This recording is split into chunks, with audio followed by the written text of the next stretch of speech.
call of the Justice League, there are assembled the world's four greatest heroes, created from the cosmic legends of the universe. Superman, Wonder Woman, Batman,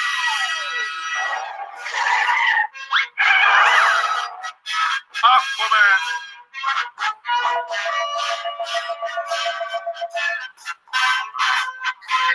and those three junior super friends, Wendy, Marvin, and Wonder Dog. Their mission, to fight injustice, to right that which is wrong, and to serve all mankind. Yo, yo, yo, what's going on, man? This is Afi King, and welcome to Super Friends Sundays. If y'all in the chat, man, no secret watchers, y'all check in if y'all want this expert level game. Right now, we have the infamous Lawrence D. Adams, and we have Attraction Mansion. Wiz Kid, Red Pill Chauvinist will be checking in shortly. So, as for now, y'all check in the chat. We're talking about being a man, and I thought it'd be kind of cool for Wiz Kids to start it off about being a man, since he's a young man and he has a perfect perspective of being the man that he is as far as being a teenager and about being the man that he wants to be. You understand what I'm saying? From being to school and whatever influence he has at home, and even the influences that we have on him. And we all learn from each other. So shout out, man. State your name, man, in case anybody who's new and they don't know who you are, man. Tell them. All right, cool. All right, they call me the Wiz Kid over here. I'm Attraction Mansion. Wait, Afi, could you mute your mic for a second? It's like echoing. Oh, okay. Thank you. Yeah, so I'm Attraction Mansion. I work a lot with like the younger people, like the high schoolers, college, but like work with all of them in general. And yeah, so check out at Attraction Mansion on Instagram, Attraction Mansion on YouTube, or Attraction Mansion on my Patreon, which I just started with the content. Now, getting into what being a man is. For me, obviously, I don't have as much experience as Afi does, or as Lawrence does, or Red Pill, but what I do have is the knowledge of going through the experiences as I am right now. And the biggest thing to me when I think of being a man, quote unquote, is your ability and drive to improve yourself all the time. A true man is never going to be a stagnant guy. He's going to constantly be trying to improve himself in any way that he can to better his life for the future. That's the most attractive quality you can have. And then another thing when it comes to being a man that I've learned is you have to be able to state your mind. You don't want to be that follower that just like fits in with everyone else. Don't be that guy. If you have a thought on your mind, say it. People will respect you so much more.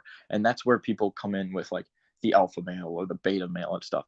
The people who aren't afraid to do that, those are quote unquote the alpha males. Like the guys who, they don't care what other people are going to think. You should strive to do that.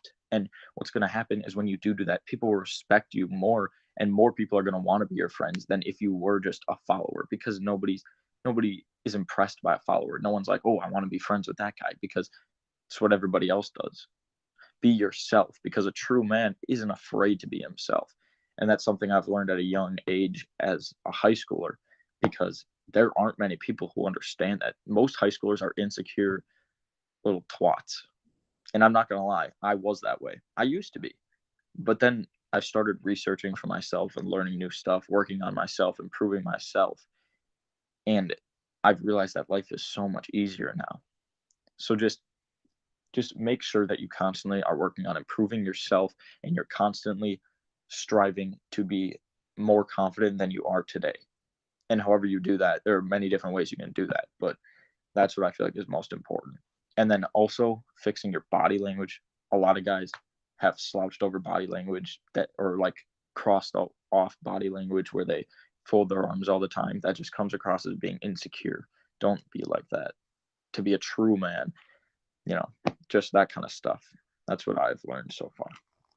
You see why we call him Wiz Kid? You see why that? You see how articulate he is for a teenager, man? He knows what the fuck he's talking about. He's like a game scientist, man. Oh, we over here live on Instagram too. Just for y'all know, I'm on the Instagram too. What up, T.O.? What up, Jonathan? Bam. What up, Jeff? What up, Johnny Streams? Andy Silva from Brazil, man. We got cross country shit. Roger Goss, what's going on? Leon, what's going on? King Solomon, True Light, what's going on, y'all? Y'all check in if y'all in there. So yeah, that was very well put, man. What do you got to say about that, Mr. Lawrence D. Adams? Put some respect on your name real quick. Where's Lawrence? He was here all early. Now he's on there. He on the phone cupcaking with his girlfriend because I heard him earlier. No, I was making plans, my good brother. You was getting that kingdom together? That's right. Getting that kingdom together. Hey, you know what? Actually, I think that's a good idea because first off, I want my man to get to 100, man. So everybody who's up in here, if y'all haven't subscribed to Lawrence T. Adams channel and Attraction Mansion, y'all need to go over there and just click subscribe, man. We'll give y'all like 20 seconds. And then before we continue, because I don't want y'all to say we don't have time. No, I'm giving y'all the time right now. It take 5 seconds. Boop. And then you won't, man, because he about to get that first little honey subs, man. And it'd be nice to get it tonight. You know, I think that'd be only fair, but his last drop that he made, matter of fact, if you could put the link in that drop for that, it's about getting your kingdom together. And I think that's a part of being a man as far as in the dating scene. Yeah, it definitely is, because I think a lot of guys only think about getting the woman, but they never set up their kingdom. And what I mean by kingdom, I mean they never set up their house for the woman for her to come over. And what I mean is it's not clean. It doesn't smell good. The toilet's not clean. Different things to maximize the time that she's over there. We got to understand that women think differently from us and they perceive things differently. It's not a bad thing. It's just who they are. But you want to make her as comfortable as possible to get the maximum results for why she's coming over there. One of the things about my place, they said it's so quiet, it's so clean. And I said, you know, and it smells so good. I said, you know what? I said that I do that not because of them. That's the key. Most guys miss it. They try to do it to impress the woman. I'm not trying to impress the woman. I'm doing it because that is what I do to keep my kingdom together, because it's a representation of who I am. Right. And I think a lot of players don't know, because having female friends, you get disqualified. The bathroom is the main shit, fam. This is the thing. When the women ask y'all, can you have a bathroom? They're not fucking using the bathroom for reals. They're not using the bathroom for reals, fellas. I promise you, they're not. They're looking at the side of that shit and all that. And what if they spend the night? That depends on your bathroom, man. Y'all might make y'all beds and shit and think y'all good. It's the bathroom. It's the bathroom. I'm telling you, it's the bathroom. Then what I do, I take it to another level, because I'm like my dude said, this expert level game. I lay the towel out. I lay out the washcloth, and I use Dove, because a lot of women are irritated by different soaps. She can't use the soap I use because it's a little harsher. So I have that set up. So it's already laid out in the bathroom, or it's on the bed. I'm just telling you, this is how you do it. I'm on mutant shit. Attraction Mansion, you want to add to that? Honestly, when it comes to the whole like setting up your kingdom, I can't say anything specifically because obviously I don't have my own place right now, but I would definitely agree that it would be a good idea to make sure that what you are presenting is clean and has a good smell, and that you don't have shit all over the floor like my room does right now. Like, you want to present yourself in a good way. Even you should do it for yourself, but if you know a girl could potentially be coming over, like, be prepared in advance so that you don't embarrass yourself later when she does come in and she's like, oh wow, this dad's a filthy dude, and then she just wants to leave. Like, don't ruin your chances after you got her that far by fucking up because your house doesn't look nice, you know? Right, man. Say that shit to after like 20 beats. You got 20 times before you start having shit all over the place. I'm telling you, it's a key factor. I'm telling you, when they come over my house, and I make sure this is another things, dudes, you got to make sure your sheets are clean. She about to lay down. She's seeing stains from other ventures that you have, and you got to make sure it's No because silk sheets. Huh? You said no silk sheets. You be sliding around. Oh, no silk sheets. Y'all better not ever. I get that silk sheets one time. I was sliding everywhere. I was trying to lay down the drill, and I couldn't get my grip in the way I wanted to. I said, you know what? It's time to go on the floor. Hold on. Hey, y'all on Instagram, y'all check into YouTube because I'm about to put my phone on the charger. So y'all come over to YouTube. Y'all know the channel. Y'all need to know. Well, matter of fact, now people starting to come in there again. I'll let y'all go a little bit. What's going on? He said, got Hot Pockets crumbs all in the bag. Yeah, man. All type of spaghetti noodles and shit. Yo, can I start a little topic here? Go ahead, go. All right. I feel like a good topic to talk about is like in the past episodes, like we talked a lot about like how to get the girl attracted and stuff like that. But I feel like once we do that, like some guys obviously are going to want to take it to different steps. So some people are going to want to go have sex with her. Some people are going to want to try to build a relationship. Like, how do you, based on like whatever your end game, whatever your end goal is, how do you make sure that you keep the girl around to do that? What would you say? With these good ass questions, look at you. Look at this young host already asking good ass questions. So you saying how is it? So basically what you're saying is a lot of times the dating coaches and stuff focus on getting the girls when we need to talk about actually keeping the girls, correct? Yes, because I feel like a lot of guys don't understand that like the game's it never ends. It never don't understand that. It never ends. Well, in order to keep it, I'm gonna start this one. In order to keep a woman interested, you have to be interested yourself. You see what I'm saying? I mean, just reverse it. If you are dating a woman and it's her intrigue that interests you, if you trying to fuck a chick, it's the chase of trying to fuck that makes it interesting. Exactly. You don't know what's coming next. You don't know what's coming next. You're hoping, ooh, I got the second base, I got the third. You have something to look forward to. So in contrast, you have to give the woman something to look forward to. Yeah, I agree with you 100%. Through words and actions. Because one of the biggest things is like guys will like do this stuff to attract her, but then like once they do, they'll forget about it. Like keep it going. Like keep her on the edge a little bit. Keep the mystery, keep the intrigue. Don't let her have sex with you all the time. If you want to have sex, you have sex when you want to have sex. You can deny her. When she's trying to kiss you, just say no. Like keep her on the edge. Never make her feel completely comfortable. And then she'll always be intrigued by you. She'll always still keep that mystery with you, and that's what you want. You never want her to get completely comfortable. What would you say, Lawrence? And y'all put some questions in it. Lawrence gonna spit, but put some questions in the chat too, so we can follow up with the questions. Man, you threw down some good game because that's pretty much what I was going to say. You must maintain that mystery, but you gotta keep her on her toes. You gotta keep her always wondering, always anticipating. And like, even with the sexual part, I always have her anticipating what I may do. Then I get her to the point, and then I may pull back.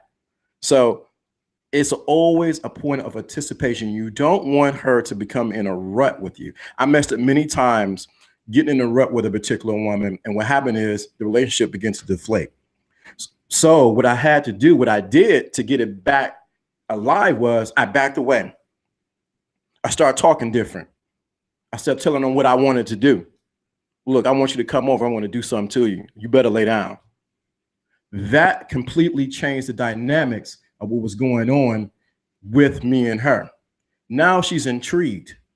And a lot of times guys get complacent because they got what they've been chasing or what they've been looking after. You cannot become complacent. The game, even if you're married, because there's some guys that are married that may listen to this, the game, even when you're married, the game never stops. And when we mean game, we're not talking about you trying to manipulate someone. We're talking about strategies. The strategies never stop. I don't care where you go. If you do, somebody else will be running game on her. Yeah, let me say something to add on to that there. I feel like also this is a little unrelated, but a lot of guys, when it comes to game, they get all worried about like the fact that like they feel like they're not being themselves. They're manipulating or whatever. But you have to think about this logically. Whenever you talk to some new person, you're never being yourself. You're always trying to come across as better. You're trying to manipulate them into being your friend. You're trying to manipulate them into liking you. Like if everybody was actually themselves, you'd walk up to a girl and say, I want to have sex with you. But guess what? That doesn't work. So sure, you may not be completely yourself, but this is the stuff that gets you in the doors. Like you don't want to be afraid to use this stuff because just make it a part of your personality. Like when you're developing a real connection with her, then make sure you're yourself. Like make sure you're talking about real things and being honest. But like it's okay to do a few things to get yourself in the door because that's how you're going to get her attracted in the first place. That's good. I think a lot of times guys, when you just piggyback on what you just said, guys who not come from their core. When I mean they don't come from their core, they are afraid to say what they want. I've seen it happen too many times. The moment that I said what I want and was unwavering about it, I got it. The moment I was undecided, putting her slightly in my mind on the pedestal, she felt the shift in energy and she began to recoil back. So it's important that you come from your core, like, look, this is what it is. I want to do this. I want to participate in that. You have to be completely honest with yourself. Women love it because you're straight up with them. We've been taught and programmed in this society to think the opposite. And that is the reason why we have channels like that to deprogram you from thinking like that. Yeah, and like you said, oh wait, I just lost my train of thought. Wait, what were you just talking about? About the programming. So the programming, you got to deprogram yourself, but you need to come from your core when you're approaching women. Yeah, I feel like a lot of guys feel like in order to keep a girl to like them, that they have to like please them and make sure they're always happy. So they'll just be really agreeable. Like you can't do that because as much as like you think logically that should work, women respect you way more when you tell her like straight up how you want things done, like how you like things, and not just be like, oh, whatever you want, it's okay, honey, whatever you want. Like, don't be that guy because you might think you're being nice, but in the long run, you're being an asshole because you're not being yourself and you're not being genuine to her. Ooh. That's just my take because when it comes to quote unquote nice guys, they're not nice. They're faking being nice so that they can get a girl, which is actually kind of an asshole move if you think about it. So just my 2 cents on that. That's funny because nice guys are really selfish at heart. I know because I've been a nice guy. I was trained to be one. Don't do nothing. Don't say what you want. Just say whatever you want. I was selfish because I never really got to the core of what I wanted.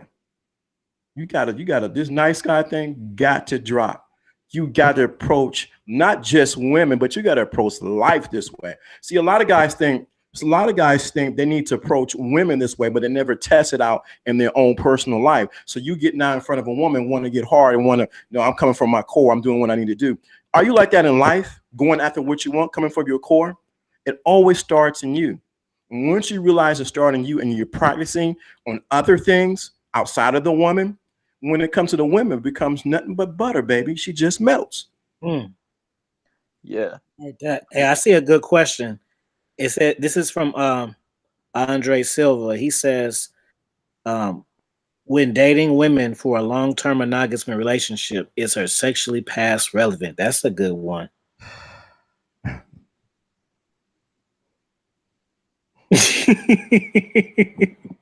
So attraction matching. If you meet a girl and she's fine and she's bad, okay, say the finest girl in your high school, right? Right. So whoever it is, what's her name, Christina, whatever the fuck it is. So does she want to be your boy? She want to be your girlfriend, right? She slept with 20 dudes, you know that. So how do you feel about that? Honestly, I feel like she's one of those girls who mess with grown dudes, so she got 20 bodies. Yeah. But she the last one in the school. Everybody wants her. What are you gonna do? I think I would be the guy, like, I feel like it really depends on the guy. Like, you have to think about your own values in the situation. Like, if you're just trying to have a one night stand and she's hot as hell, you know what? Go for it. Like, if that's what you want to do, you know? Like, I myself, like, I don't like to have sex randomly. Like, I like to have sex when it's with someone I actually care about. So in that case, sure, maybe I'd get to know her and see like what she's really like, but that'd just be a red flag to me. But it also show that she's more experienced at the same time. So it's kind of like what you value yourself, I'd say.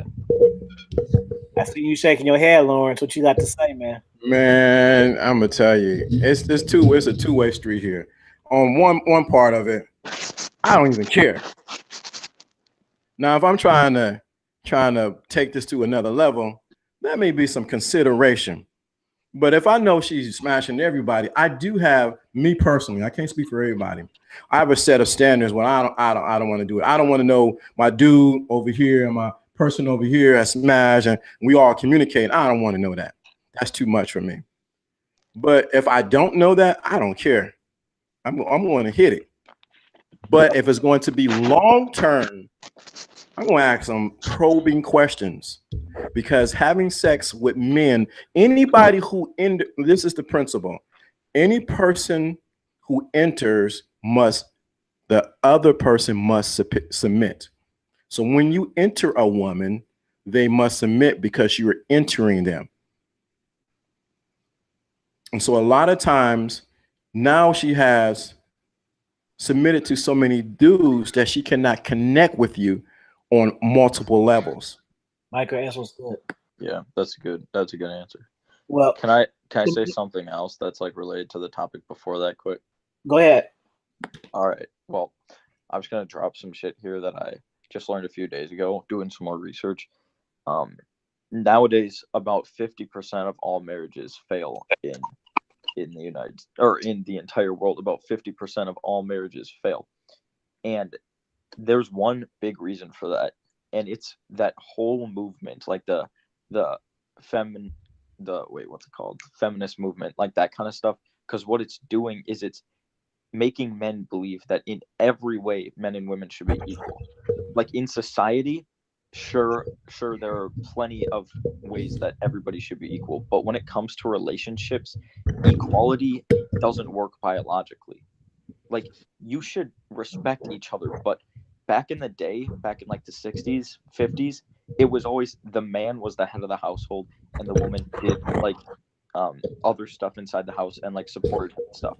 Now, if that's not the way you want to do it, that's fine, because I think it should be almost 50-50, but the guy has to have a little bit more of the leader in him. It's got to be like 60-40, because the guy has to be able to lead or the woman won't respect him. There'll be no sexual tension if there's no leader there. Like, I just feel like guys have to understand that, because nowadays the divorce rate's at 50%. Back then, 10%. So it's just facts. Like, some people might think this isn't moral to say that. You be the judge. You be the judge. I'm just saying what I found online or what I've read from different research and different studies that are done. And that's the number one reason why there are lots of divorces nowadays, is because of that and the problems that stem off of that. Go ahead and preach, Wiz Kids, with that grown man fucking game. That's why I like you, man. That's why I like you. What's up, Delano on Instagram? Yeah. What's up, King Solomon? My man, Red Pill Chauvinist just popped in. We talking about being a man, chime in. Introduce yourself to the people, man, if they ain't heard you. Is that me? Am I on? You on, baby. It's good time? You on. Excuse me. Welcome, everybody. Super Friend Show. Lawrence, what up? Wiz Kid, what up? Afi, what's up, man? Pardon me for being so late. But I am the Red Pill Chauvinist. I'm braggadocious and very humble. I'm the type of dude that doesn't follow society's narrative. Try to find my own answer. Anyway, so that's my little introduction. So what the question is? What is a man in a relationship? No, just a man. Being a man. What up? Okay. So the question is, what is a man? Let's start off with what Coach Red Pill has said a man is. A man is a male who can set aside his emotions, control his emotions, and use logic and reason to come to the most fitting and excuse me, to come to the most reasonable, yes, to come to the most reasonable outcome. So to say that one more time, a man is a male who can set aside his emotions, control his emotions, and use logic and reason to come to the most sufficient outcome. So that, in a nutshell, is what a definition of a man is to me. And with that definition, I find that there's a lot of grown males walking around as opposed to men. Just look at society in general. I mean, I don't know. We could talk about I don't know, single parent homes, because it goes both ways. We could talk about the women, but we can also talk about the men. If we're talking about men, all right, that man knew that he laid down with the shorty with no condom, but what I'm saying, splashed up in her, got her pregnant, and is not taking care of the responsibility. Like, they could say, well, shorty told me her period was coming this, that, and the third. She was on the cycle, or, she took the pill. But in all essence, like I said, to be a male, you have to, use logic and reason. You have to set your emotions aside. So I've had my people, some of my best friends tell me that I've known for 20 something years. They've been dealing with a chick for like 10 something years, whatever. And, they talking about they don't want kids with the shorty. They don't want to marry her. But they going in there with no jacket and splashing and swimming all up in it. So I'll be like, yo, you ain't worried about, like, getting her pregnant? Be like, no. I was like, oh, she must be on the pill. They're like, nah, or sometimes they say she's on the pill. And okay, a side note with that, being on the pill, when I lived with my shorty, she was on the pill. Even living with her, I can tell she did not take it every day. That's me living with her, me being on top of, like, yo, did you take the pill today? Like, yo, come here. Let me open up, put it in. Now, if you don't even live with shorty and you're gonna believe that, and you're gonna basically base your life, like risk your life on her taking the pills when you're not even there. Besides that, another thing I be hearing from some of my dudes is, oh, nah, she told me about her cycle. So I'll be counting her cycle. So I know, we go right now. I can splash in her for the next 10 days, whatever. But I'm like, yo, you're not there to check to see if this is actually the first day of her cycle. This is the last day of the cycle. You're not no biologist. You're not a gynecologist. So I don't know how you even, but the fact that you even, again, risking your life on this just to get some snatch, to me, that's immature. Now, if you go in that direction and you get shorty pregnant, man up. I mean, that's your responsibility. That's why you splashing in her raw. But I don't know. I don't know what y'all said already. I don't want to, overstep something y'all already said. I don't know if I went on a tangent. So y'all put me on to where we at right now. You all good, man. I'm all good. All right. Yeah, get my man a question in the chat so he can elaborate. Yeah. Hit me with a question, man. I don't like just talking on a tangent, man. I just okay. Look, Jonathan, Modern Life Dating popped up in here, man. Yes, sir. Right. What's up? Special guest. I got to turn off my camera. What's supposed to be on? How you guys doing? Doing well, man. Welcome. Introduce yourself to the viewers, man. Let them know who you are. Basically, I'm Jonathan. I live out in Tokyo, and do a lot of helping out guys figure out their masculinity and their their manhood. And even though I didn't come from the most like cherry, like how do I say, white picket fence, nice, beautiful background, I was able to chase after my dream and make what I wanted my reality come true by ended up in Tokyo and living my dream out there. I'm on vacation now for you guys to see me on Instagram. So yeah, just wanted to drop in and show some love, say what's up. So what's your definition of being a man? Because you are a man, and what is it as far as, like, not even as far as women, just being a man first before anything? Just that you're your own man, that no one can really tell you what to do. You make your own money, you make your own choices, and you walk your own path in life, and people get out of your way. Oh shit. Hold on. Oh, I had a thing on mute. Y'all heard what he said? He said that. Yeah, I heard him. What you got to say, Attraction Mansion? Wait, what? I said, what you got anything to say to add to that? No, not specifically, but let's, if you guys are down, like, should we talk about like how we first discovered game, like how we first like, what was like the first thing we encountered that like showed us that there's a different side to this, that there's the red pill side, not just the blue pill side that you're trained as a kid to think about? Like what was the one thing that you first like? I know that we've talked about like our inspirations before, but like what's the thing that you first researched on that just opened your eyes and you were like, damn, like there's this whole other side to it? You know, I'm gonna take your question I'm gonna twist it just a little bit. As far as not the first thing that I did, as far as my journey towards red pill ship, I will go as far as telling you the first time that I saw a glimpse of the red pill life. All right. So I remember being like, I must have been about 13 years old, 13, boom, freshman in high school, and there's a Haitian family down the block. They moved their cousin from Haiti. The dude must have been like maybe 15, 16 years old. All right. So I say all that to say, when I was 13, I was into, into my looks, into fashion, or whatever you want to call it. I was vain, put it like that.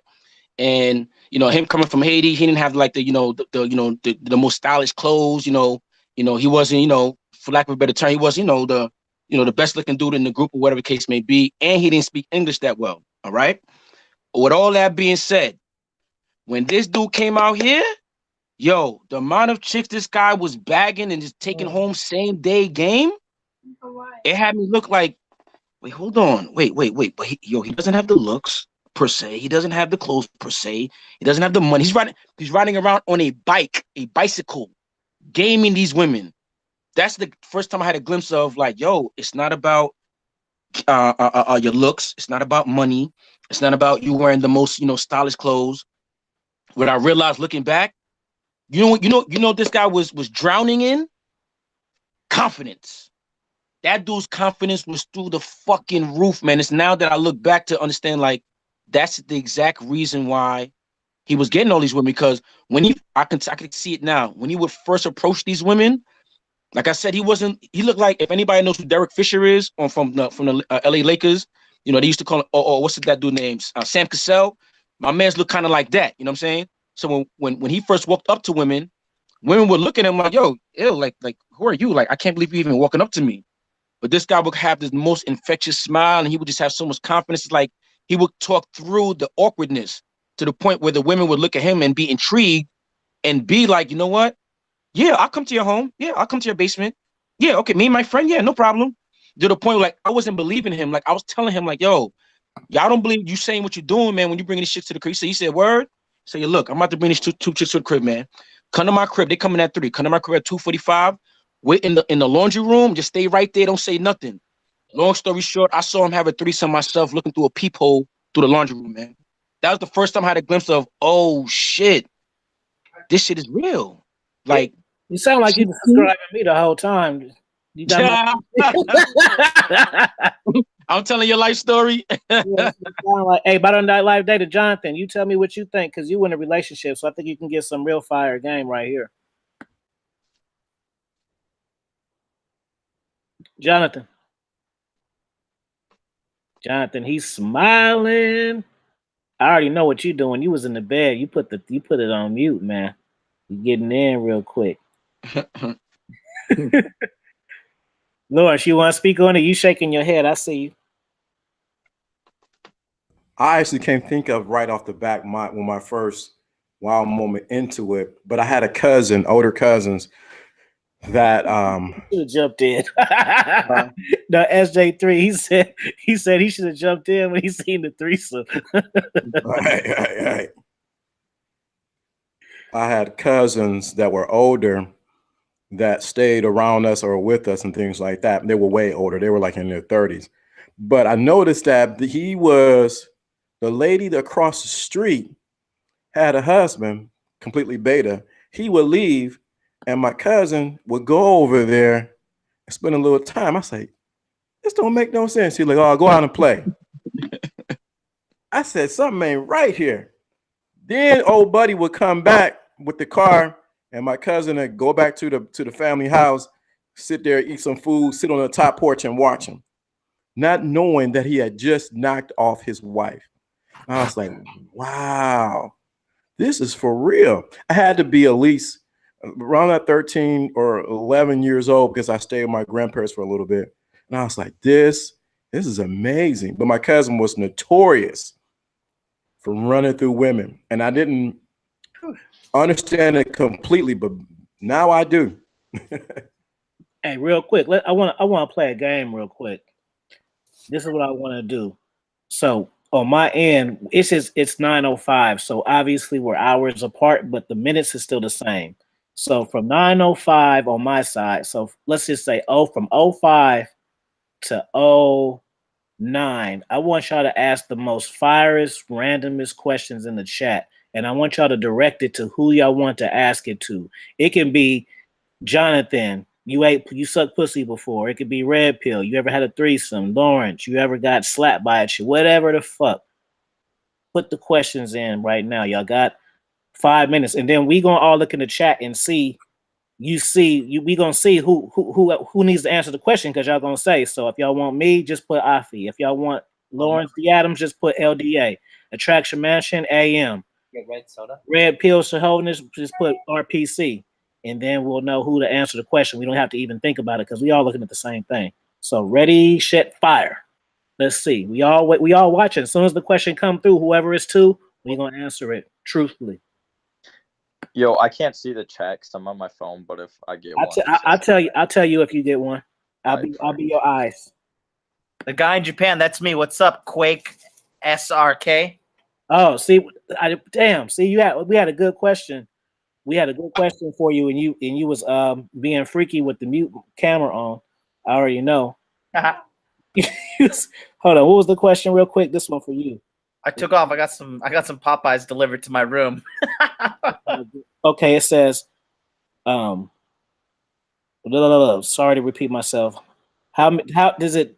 Basically, he wants to know: does being a monogamous long-term relationship, does the body count matter to you? Yeah, for me, yeah. If I'm gonna keep them. And does it? And do you think that if she has a high body count, that it affects her ability to be faithful, or is it just like people change? Like, what do you think? I think it's shortcuts their chemistry. I mean, there's science behind this. I see. SJ Attraction Mansion, but I didn't see your question. Let me see. You said his name, but I didn't know the question you wanted him to ask. Yo, Afi, there's a question there for you, man. It says, how did you develop your mouthpiece? You don't want my answer, man, because I always have mouthpiece. I know it's a cheat sheet, but I'm telling you, man, and you know what's funny though is me teaching kids. I can tell which kind of kid I was by the, you know what I'm saying? Like, obviously we didn't have smartphones and video cameras when I was 6 and stuff like that. But now that I'm grown, I can identify personalities that I had with the kids. Like, man, I know I was just managed like that, because the kids in the classroom are all the same age, but they're so different. So I was always a very charismatic, likable kid. Always. I always was a leader. People like, what y'all want to do? And they be, like, it was always like that. Now, when it came to girls, my attraction had to grow for girls in order to use the mouthpiece. Because before I was young and women liked me, but I didn't really care for them. I like riding my bike and shit. You know what I'm saying? I wasn't one of those thirsty ass kids who was trying to get laid at like 10 and shit. Like, I didn't care about pussy at first. But that's to answer your question. Babe, can you get fork? Yeah. Restaurant. This one for Lawrence, and then SJ. What's the question that you have for Attraction Mansion? Because you just put his name, but you didn't ask the question. But hold on. You say you're a bad motherfucker, Afi. Yeah, you're right, Mike. I am a big kid at heart. That's why I do what I do. But Lawrence, you see your question? Okay. Yes. Lawrence got one, and then Jonathan, you got one after that. Let me read the question. It says, Lawrence, while executing your best game, give us an example of a woman that confused you on her reaction or non-cooperation to your game when you thought she definitely would. Wow, man, I got to really think about that. There's been man, you had a good question. I think there was a time where it was this young lady that I was trying to talk to, and I thought because all the context, all the clues and choosy signals that she was giving, that she was down with my program. Later on, she flipped it and said, you know what, I just see you as a friend. So I had to go back and reevaluate my game and what I said to cause her to think that I wanted to be her friend. And then when I looked closely, it was something I said and the energy that I was giving off that actually gave her that perception. So once I changed those one or two different things, my whole interaction began to change. So that was one example I actually had. Good shit, good shit. And it says in this one, so I got Attraction Mansion first, and then Jonathan. The Attraction Mansion one, he asked, SJ3 asked, have you ever been with a woman twice your age, or have you been approached by one? By a girl twice my age? Or are you like even into that? Or have you thought about like dating older chicks or what? I would say I've never really thought about dating anyone that wasn't like still in high school. I mean, actually, there was this one college girl I flirted with for a little bit, but I never went like way outside my age range. I mean, I won't be against it in the future probably because I mean, older women have like they have some different qualities that younger women have, but like good credit scores. Say that again. Like good credit scores for those older women. Right. Yeah. And they got money and stuff. They're not just going to college or now, you know. But like, I don't know. I'm more of like date my age, maybe a little younger, slightly older, but I'm not like I probably wouldn't date anyone that's like double my age. No. All right, that's what's up, Jonathan. Let me see your question real quick. Hold on, let me read it. Or did you see it already? Yeah, I think so. He said, how do you select a woman for a long-term relationship? Y'all get hey, ask some personal shit so y'all can really learn, not just, you know, because you can learn from us by asking the right shit. So don't always ask what you should do. Should I do this? What do you think about this? Like, no, ask like the personal shit, and then you can learn from our experiences that way. I mean, for me, for what I decide, like, what is a good keeper? Like, you know, my girl right now, she lives in the goddamn middle of the fucking woods of Japan in a rice field. And she comes from like a conservative family. She respects her father. The mother's a stay-at-home mom. She wants to have children. And she's not one of these city girls like with her head caught up in the social media and, you know, chasing after like, you know, consumerism and all that shit. She actually has a fucking brain that's not, you know, so like an NPC normie, like your basic bitch, basically. So for me, if a girl hasn't been ran through, first and foremost, and she comes from a decent family, you know, those two things right there are pretty good. You know, ideally not a non-divorced family where the father is still like respected and he's the leader, because that's what she'll look for in her man. Good shit. Red Pill, you got your question. Yes, sir. I want to thank Andre Silva for that question. I love that question, man. The question is, do you believe men and women are equals? Are you an egalitarian? If not, what makes us different from you? For you, all right. Do I believe men and women are the same or equals? Absolutely not. Fuck no. Okay. Absolutely not. Okay. Just in case you didn't hear me the first two times, absolutely not. Now, equal and balance is not the same thing. I do not believe women and men are equal. All right. For what reasons? I mean, it's simple. Sometimes I compare it to like a cat and a dog. If I were to describe an animal that walks on four legs, is furry, has whiskers, you know, can be domesticated, you don't know if I'm talking about a cat or a dog. But a cat and a dog are not the same thing, you know. As far as men and women, like, I mean, yo, it's so obvious to me. It's like I almost have trouble answering the question because it's almost like that wide open shot that you have that when you're wide open you can't even make.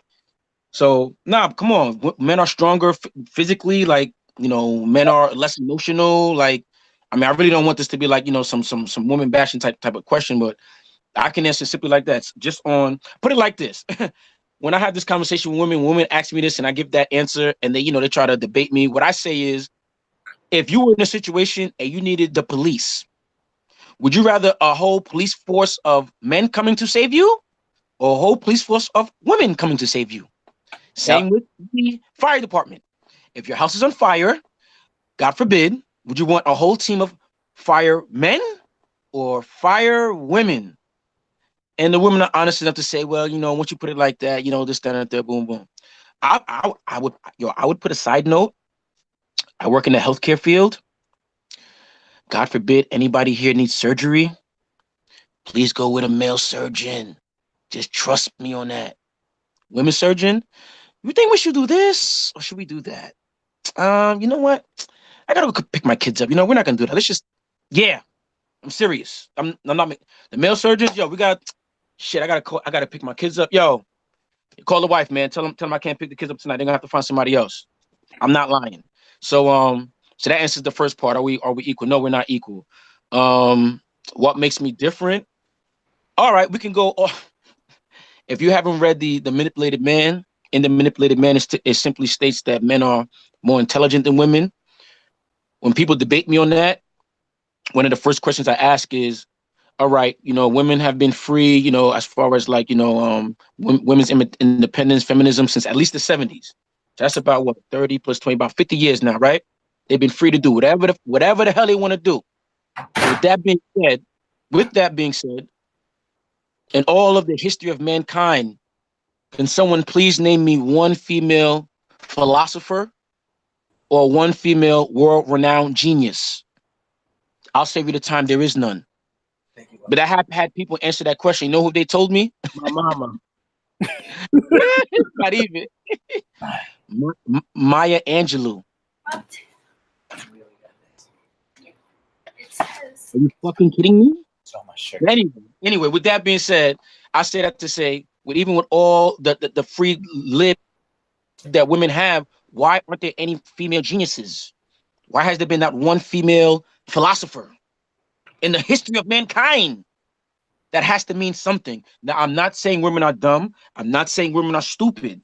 But what I'm saying is, if you take the smartest man, the most intelligent man, and the most intelligent woman, if you take the strongest man and the strongest woman, man will always be on top, man. So that's why I said we're not equal. I don't want to talk all night about it. Y'all go ahead.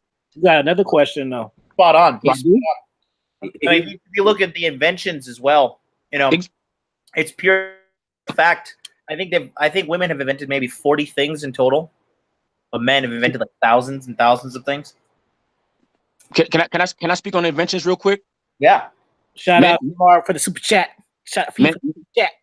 Men and women, right? I love that you brought up inventions because this was also discussed in The Manipulated Man, which you guys should definitely read. That side note, after reading The Manipulated Man, it birthed the Red Pill Chauvinist. I was always Red Pill, but after reading that book, I said, nah, fuck that, man. The world needs to hear what the hell's going on. So anyway, another thing that she brought up as far as intelligence, you're right. Men do invent things. Now let's see why men invented some of the things that they invented. Another difference between men and women. Now, fellas, if you had to be home all day and all you were allowed to do for whatever reason, all you were allowed to do was wash dishes, vacuum the house, and dust the house. That's all you're allowed to do day to day, every day, whatever the case may be. You'd probably fucking go crazy, right? Crazy, mad. You'd be like, oh my God, I want to shoot myself. Now, because men have this mentality, when they look at, now I'm talking about back in the 40s and 50s before they had all these, inventions that we have now. Back in 30s, 40s, and 50s, they didn't have all these quick fixes for the housewife. So as a man, you would think, oh my God, if I had to do that all day, what my housewife have to do, I'd shoot myself. You know what? Let me make my wife's life a little easier. So they go and invent the dishwasher. They invent the microwave. They invent the microwave dinner, just so that their woman isn't always on their feet all day, so that she can have time to do other things. And they're thinking that the other thing that these women would be productive things. But no, as you found out, once they created the microwave, the washer and dryer, and so on and so forth, what did the housewife do? She started shopping, and more shopping. And then what she do? After she did that, then she decided, you know what? Women's lib. I want to go out and work now. All right, so now not only are you not taking care of the home because the washing machine, the microwave, and all that is already taking care of all that, taking all that, the vacuum and everything's taking care of all that. Now you want to go to work. So the question is, who's taking care of a little baby girl, little baby boy? That's a whole different topic, man. But what I'm saying is, inventions were created in some instances to help the woman to give her more time to do other things, not knowing that these other things would be doing her hair, watching the tabloids, and basically, filling her mind full of shit, man. All right, man, that's dope, man. You on fire because I see you got another question, and then I see Lawrence Adams got a question too. It says, "Do you wait? Can I dive in here quick? Oh, go ahead. Yo, I just got to dip. I got to go to bed because I got school in the morning. But I appreciate all you guys. That's his purpose, man. Yeah, just gotta get in the grind. But check out @attraction_mansion on Instagram, Attraction Mansion on YouTube, and Attraction Mansion on the Patreon. I appreciate all you guys. I'll see you next week. Yes, sir. Just put peace out, and you said you can't do it. Well, yeah, just put on the chat and then type it as some shit, so then they can just see it. Oh yeah, I don't have the chat. I don't know. I can never figure out the chat. Like it's not on my phone, so it's whatever. It's actually the button to the right next to the dislike button. Just FYI. The button to the right of the what? Dislike button. When you get off, you just get back on. You'll see it as if you're watching it. Okay. I'll subscribe to my man, Attraction Mansion. Just type in Attraction Mansion on YouTube. Bam, you see the logo. Type in Attraction Mansion on Instagram. Boom, it's a different logo, but it's it's gonna be him. All right, I'll see you later, guys. Thank you. All right, peace, brother. Peace. Go ahead, Lawrence. Looking for the question. I don't even see it. It said it's from Young Soul. Okay. It says Red Hat, what do you do when a girl is literally punching you? Is it because she's emotionally wrapped into you, testing your masculinity, or is she just an abusive chick? RKO out of nowhere. First off, keep your fucking hands off of me, bitch. Right. That's pretty much it, dude. You never, ever allow a woman to put her hands on you in an abusive way. You must value yourself at such a high degree that she even thinks about it, she begins to tremble because she knows that if she does that, there's consequences that can be played out. So ain't no talking about what to do if she punching you. Now, if she's punching you while you're having sex because it's so good, okay, that's a different scenario. But she's punching you for another reason. No, you're not going to put your hands on me like that, because if you start one time, it's going to happen again. And the reason why I say that, I've been there. My second wife did that. She put her hands on me. What I did was I said, listen, I'm not going to fight you, but you're going to have to lay down right quick. I will do what? You got to lay down. So what I did was, she didn't know I got moves. I laid her down. I said, you need to stop. Get a hold of yourself. I did not hit her.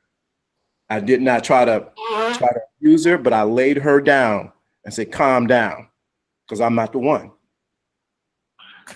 Hey, I'm about to get some of R. Kelly tricks, man. Yeah, he was fucking people up, man, but he got some shit you can use, because that nigga was a beast, man. He had their minds, body, soul. Goddamn, like moms was kidnapping them, having to kidnap their own kids. They was sneaking back to him, like, bruh. Jonathan, you want to touch on that? Sorry, man. I'm just laughing. I'm being fucking slob over here.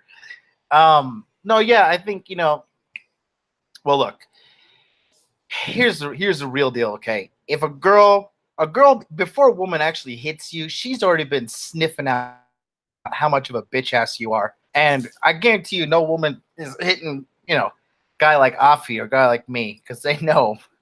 I mean, I think, my girl now knows if she hits me, oh, buddy, that's a tree she doesn't want to be barking up, and she knows it. But so I think these girls that hit you, they already kind of punked you out mentally, so that's already a red flag in my opinion. But no bitches to hit me, bro. Just best believe I'll put her head through a wall. Young Soul said RKO.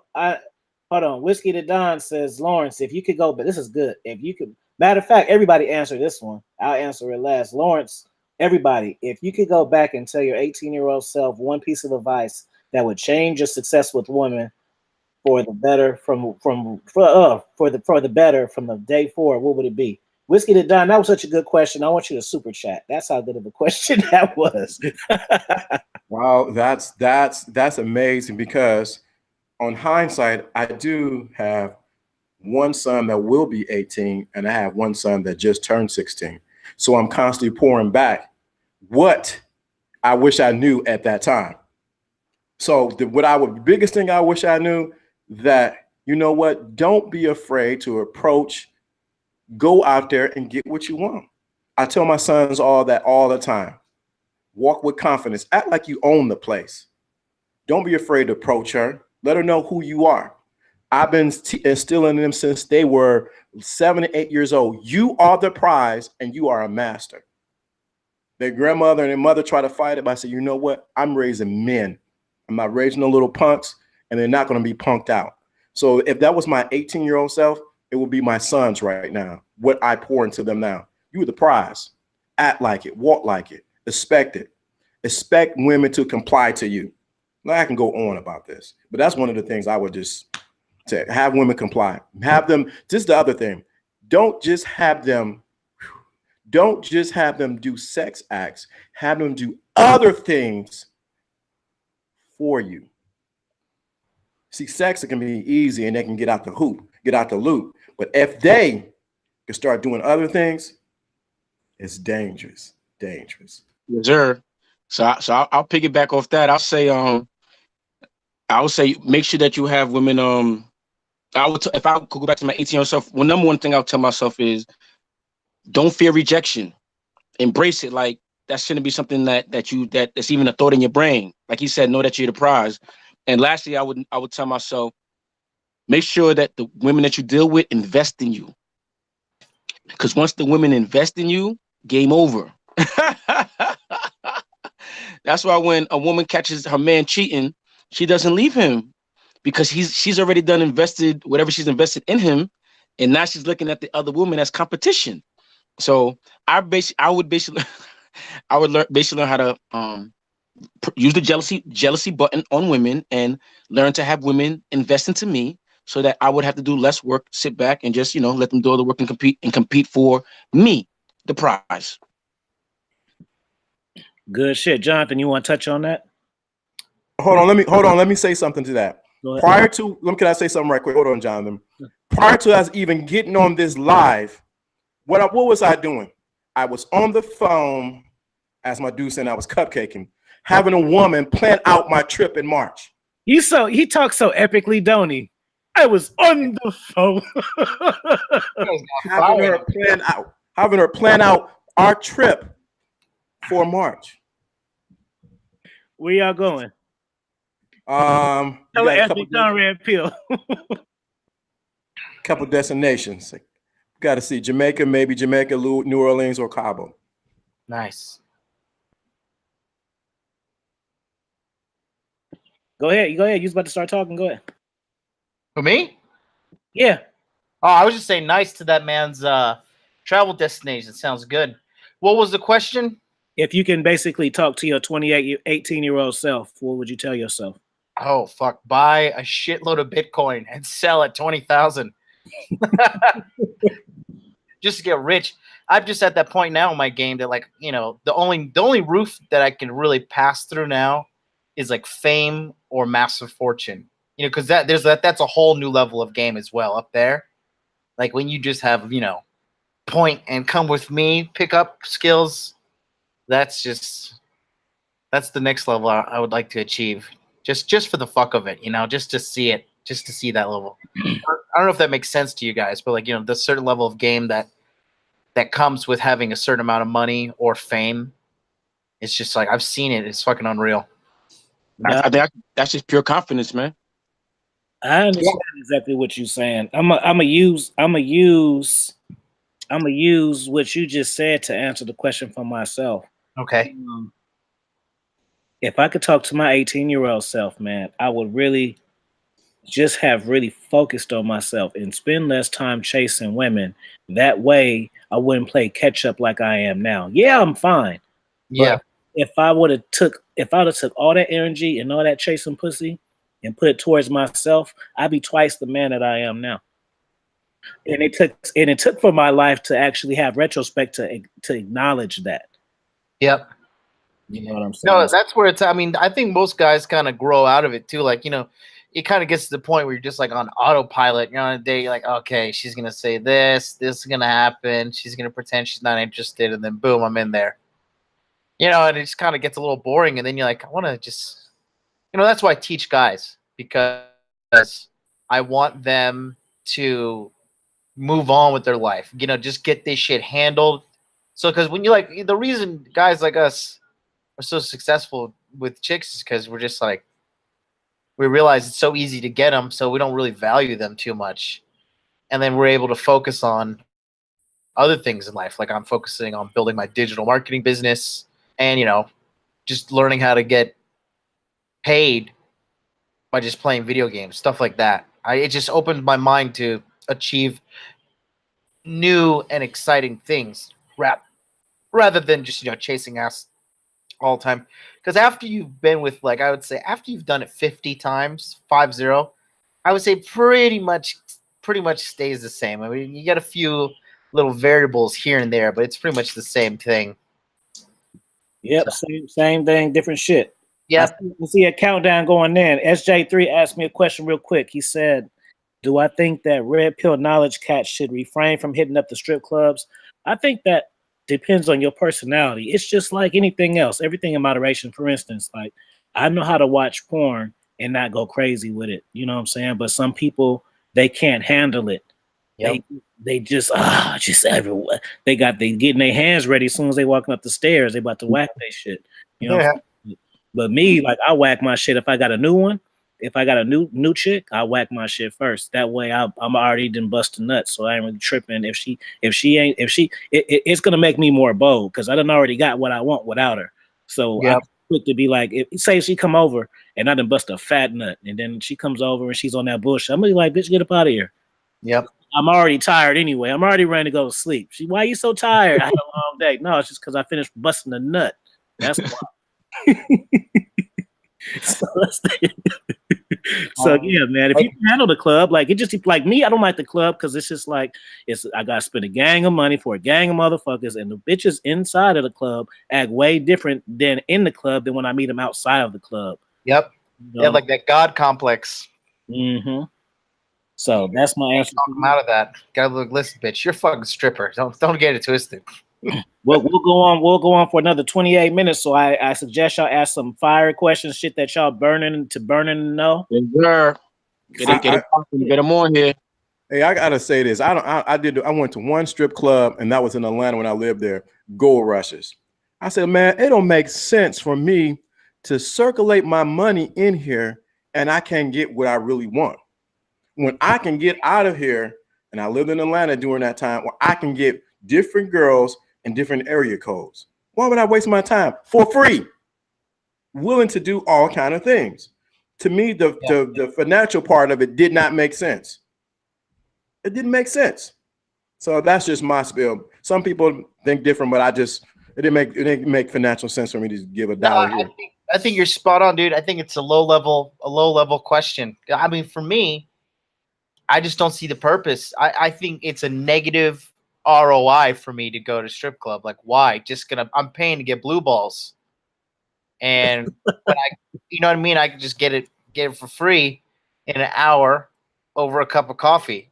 So why deal with anything else? Like, I don't get it.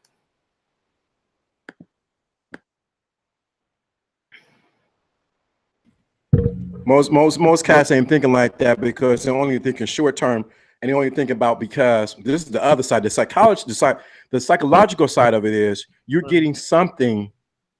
Michael Cobra in here hey, Michael Cobra, I know that's in here you putting thumbs down. You want to make up with me? I don't get more than 3 thumbs downs, and I get thousands of views. So I know that's you doing that for the fact that we still on, and I got more than one. You didn't add it to it. So you want to make up with me?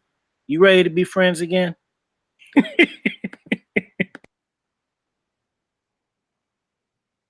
Go ahead, Vince.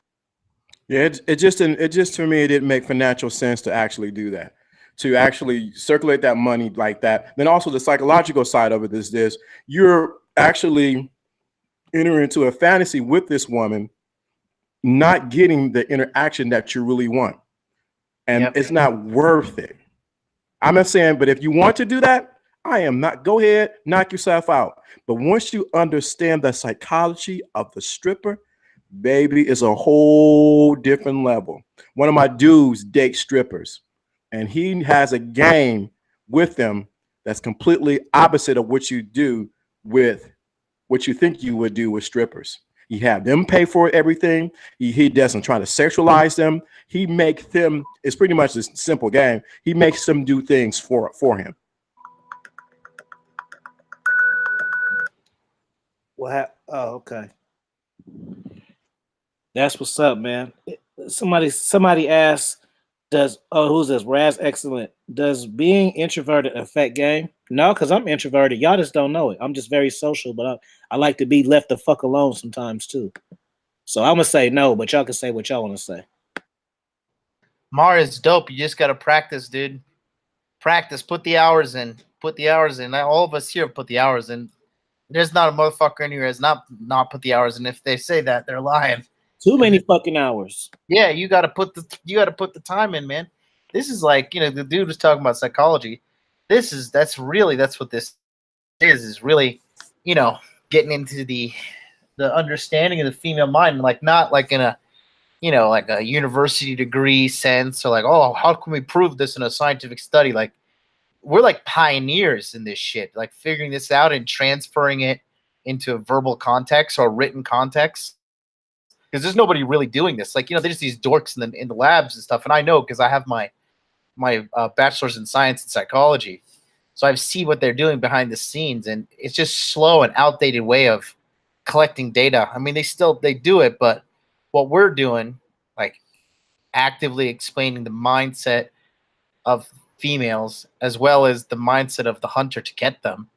I mean, this shit is high level stuff. It's just we're not really accredited, if you will. We don't have like official governing body over us saying that we're a source of authority. So you have to kind of take it, take it or leave it kind of like option you have there. But I mean, if you can pick up this stuff, dude, the quality of your life is going to go up minimum 50%. If you can really pick up game and just figure out how to get this women stuff, because then it gets so easy. Like now I'm more thrilled with like hanging out and getting Uber Eats than I am like going on a date or anything like that. I've got it mastered. I'm just moved on to other things in my life. And that's, like I said, that's the main reason I do it. Just to help guys just to move on. It's a learnable skill. Right. I see a question from Andre Silva. To me, it says, do I believe in ancient history, philosophy, and even religion texts like scriptures can be useful for you to increase your red pill knowledge? And do I believe in ancient wisdom? I know you probably thought you stumped me with that question, but I'm going to give you a better answer and a different answer than you think that I'm going to give you, right? So this is the thing. What's the name of my channel? It's called Dominance Mindset, right? So I named it that for a reason. If you don't have the mindset for anything, you're not going to get anything. Once you have the vision and you have an abundance mindset, you're going to get game. You see my channel, I get y'all game from movies, fucking Fist of North Star, cartoons. I could watch an episode of Family Matters and break down game in that fucking episode. So you have to have the mindset to see it first. Whether it's a book, whether it's scriptures, your mind has to be ready to accept and apply this shit. So yes, I believe in history and all that, but what I'm saying is that's not the go-to. You can read all that history books in ancient scripts. If you don't have the mindset to apply the game to your life, it's not going to matter. I can give you God's Bible to the game. He can send it down from me, from heaven right now. He's sending it down from heaven. He landed in my hand. Wow, this is all I do. And this is okay. When I meet a girl, I say this first. She says this. I say, I have to believe what I say in order to get results. You know what I'm saying? And when you really have the vision, you'll see game. You'll be at work and you'll see the way women are plotting on the manager. Like, ooh, girl, you see the new manager? You have to have the vision to acknowledge all this shit. And then game is going to be everywhere. Game is going to be at work. Game is going to be in your sleep, in your nightmares. Game is going to while you're driving. You're going to be driving and you're going to see, look at this car, cut him off because he's trying to get there faster. Bam, that's game. Yep. You got to have a mindset first. So the Cat Williams said it best, man. In this life, it's pimp or be pimped. And that's fucking true, man. That's true in all things.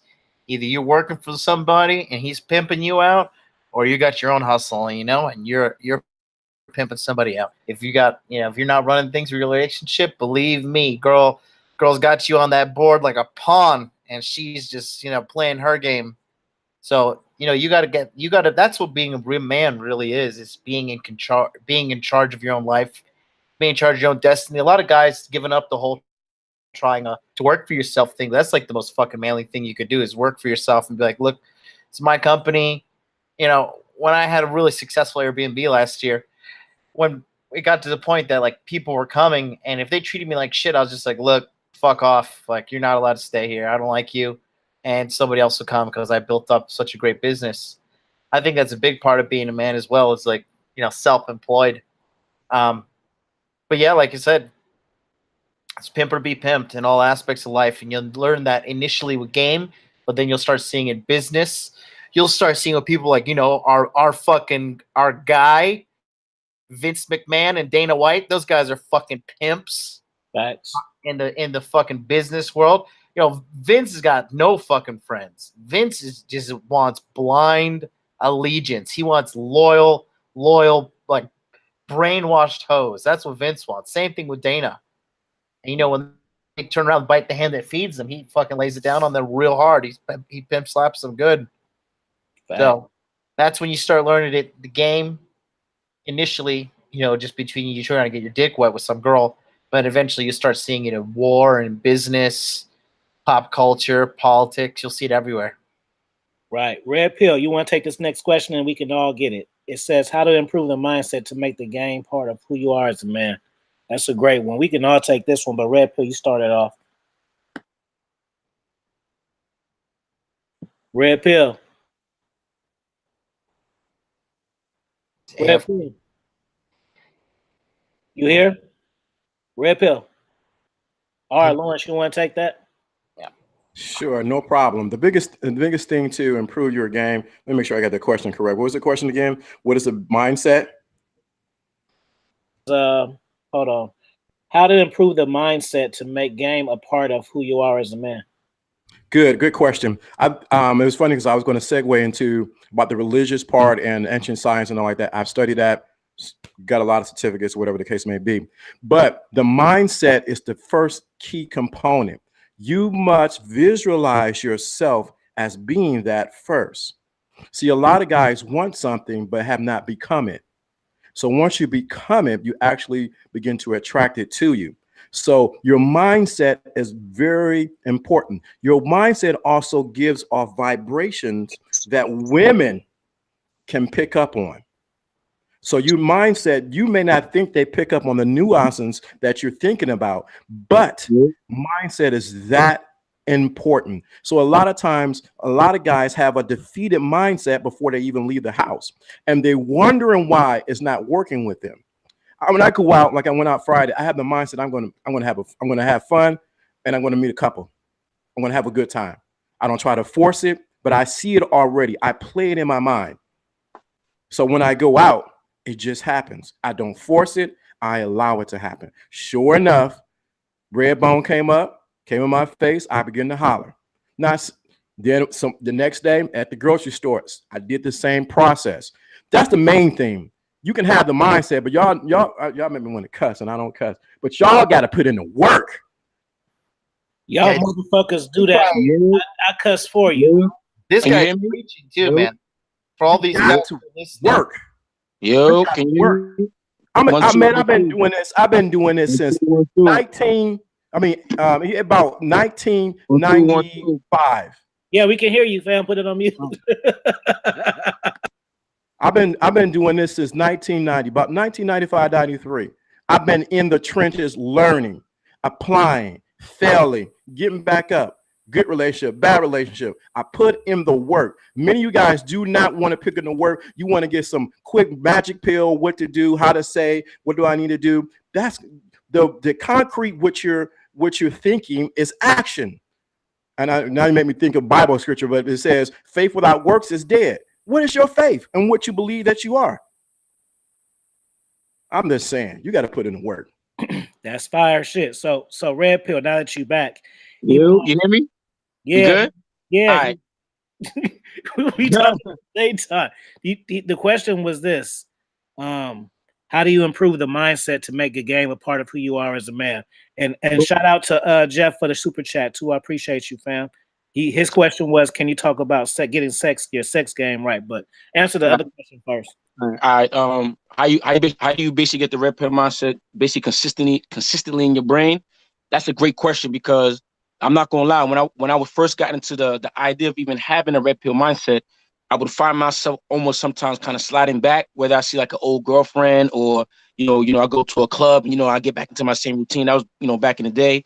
So the best way I can answer that is the way I stayed with the red pill mindset is that I would listen to at least once a day from YouTube, or I think it was basically from YouTube, whether it be Ron Wills, Black Ram, one of those people who are BGS Ibmore. I would listen to at least one of their videos 10 minutes a day, 7 days a week, because it's almost like a reminder of what this really is. Because you could watch this video, you could watch this panel today, and then tomorrow when you wake up, you're gonna have all these systems that'll put you in the Disney fairy tale, is what I like to call it. Like the Disney fairy tale of what things should be and the way you think things should happen. And nah, that's not reality. So to answer your question, the way that I have a red pill mindset and consistently and remain and consistently having the red pill mindset, that's from watching some type of red pill content daily and consistently. Even when I'm on vacation, I might stop, listen to a little Pimp God, Warren B. Pimp God real quick, just to hear, some. I've been listening to some of Lawrence's videos. So different videos I listen to daily and consistently, to the point now where the game is second nature. Like I could watch movies, I could see like Afi said, I could watch interactions in real life and just see the game in just real life, because game isn't just just trying to get pussy. Game is life. Like what we're doing is we're concentrating the game on getting pussy, but you can expand that game to get, an empire. If you use the game right, because the game is everything, man. But that's what I'll say about that. Now you want me to answer the next question about how to get your sex game right? We can now answer that one too, but just start it off. Boom. How you get your sex game right? Yo, first of all, you gotta get your mind right. That's where it all starts. Because if you what I mean by getting your mind right, okay. If you come into the situation with the mindset, this chick's pussy's fire. Oh my God, I don't know if I'm gonna last. You already lost. If you feel like she's giving you pussy, you already lost. All right. Mindset as far as you all up in it, you in the guts. You feel like it's about to be over with. That's when your mindset got to kick in. You got to practice enough and visualize. Like you gotta practice. You gotta practice this shit before you in the game. You gotta be like in the gym taking practice shots. So when you're thinking about this shit, even like if you gotta use porn, you know what I'm saying, like to practice, like use porn, like right before you about to nut. Think of ways for you not to nut, so that when you actually in the game and it's crunch time, you know what I'm saying, you hit that shot. Because like I said in one of my videos, if you can get to a point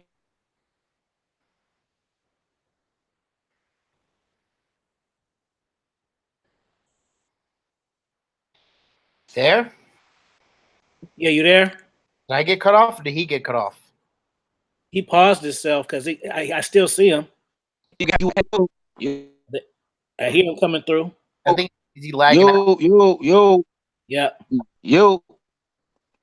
Yeah, we hear you. Well, let me talk while he tries to get his situation fixed right there. But going back to it, talking about just how do you implement the All right, what is going on? Anyway, man, what's the last thing I said?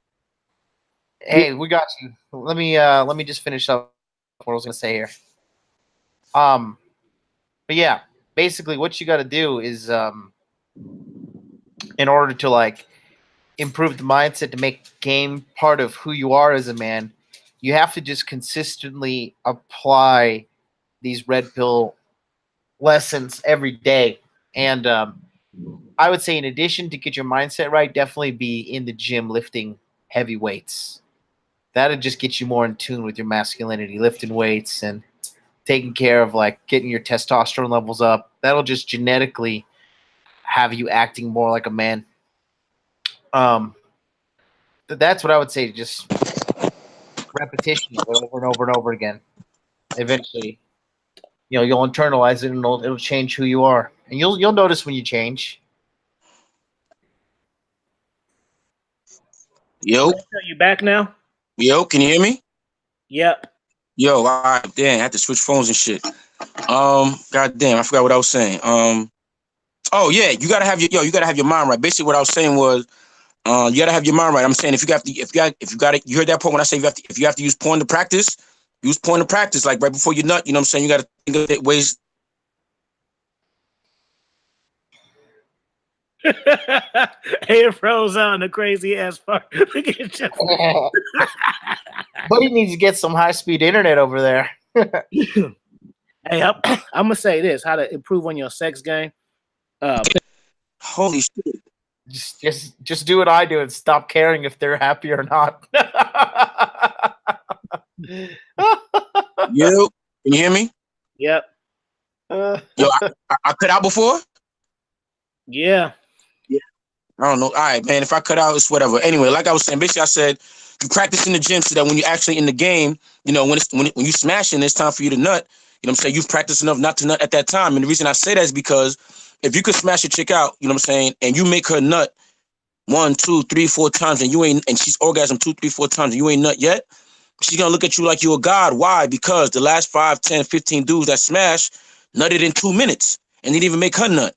Now, for you to smash out 15, 20, 30 minutes and making a nut all that time and you're not even nutting yet, she gonna look at you like, she gonna look at her pussy like, what the fuck is going on here? Like, is my shit off? Like, and if you don't nut, the next time she see you, she's gonna be bringing you gifts. She's gonna be doing XYZ. She's gonna be trying to swing off the chandeliers because she's gonna try to figure out like, why the fuck is my quote unquote fire pussy not making him nut? And the last 50 guys that fucked me ain't doing that. So to answer your question, how to get your sex game right, it's all about your mind, man. It's all the mental, man. You can't be you gotta realize you're the prize, man. You gotta realize you giving dick. You slinging dick. Like when I'm about to fuck a bitch, I swear I be thinking that this bitch really should be paying me for what I'm about to do to her, man. So it's all about your mentality. I used to have the mentality like, oh, yes, she's gonna give me the pussy. Oh, I hope I don't fuck it up and say the wrong thing and touch it the wrong way. And man, like you said, I don't give a fuck. Like I remember I used to care if like her neck is in the wrong way. Now I look forward to having her neck having a crink in it and her being on some like grabbing yo man, don't get me started. Grabbing a fucking don't worry about fucking her hair up. Like if she comes in there and she leaves looking the same way she walked in, you fucked up. You fucked up. So basically, you gotta fuck these bitches the way they want to get fucked, man. You can't be thinking like you can't get out of that Disney fairy tale thinking that they want to get made love to. You gotta caress their hair and caress their cheek and no, man, that's not what they want. Yo, as soon as you get that out your head and you actually try it, like the first time that I put my hands around a bitch neck, I thought it would be like she grabbed me. What are you doing? And no, she smirked at me. That changed my life. I haven't been the same since, man. But yeah, that's how you get your sex game right, man. It's all about your mind. Yep. That's pretty much covers it. Good. You got something you want to say, Lawrence? Yes, I do. You know what? Yeah, it's about the mind. But I'm gonna tell you a little trick I do. What I do is I go into the theater of my mind and practice, like you guys said, hitting her spot. So I go in my theater of my mind prior to her coming on because I got a text message now. As soon as we're done, I'm already practicing that I'm going to hit her spot. Second of all, I prep her through text messages. Third, by the time she comes over here, I already set the mode that it's going to happen. Fourth, when I realize my mindset is already, I'm going to hit her spot. I already train myself not to come immediately. And if I feel myself about to come, there's a technique where you actually pull your scrotums down a little bit because that's when the actually the sperm actually shoots up through your penis. So you stop that process. You stop and you go back at it. So there's many techniques to get your game up. The other thing is, we talked about it before. I don't need to say no more. I'm just putting this up in the air so you can make her squirt.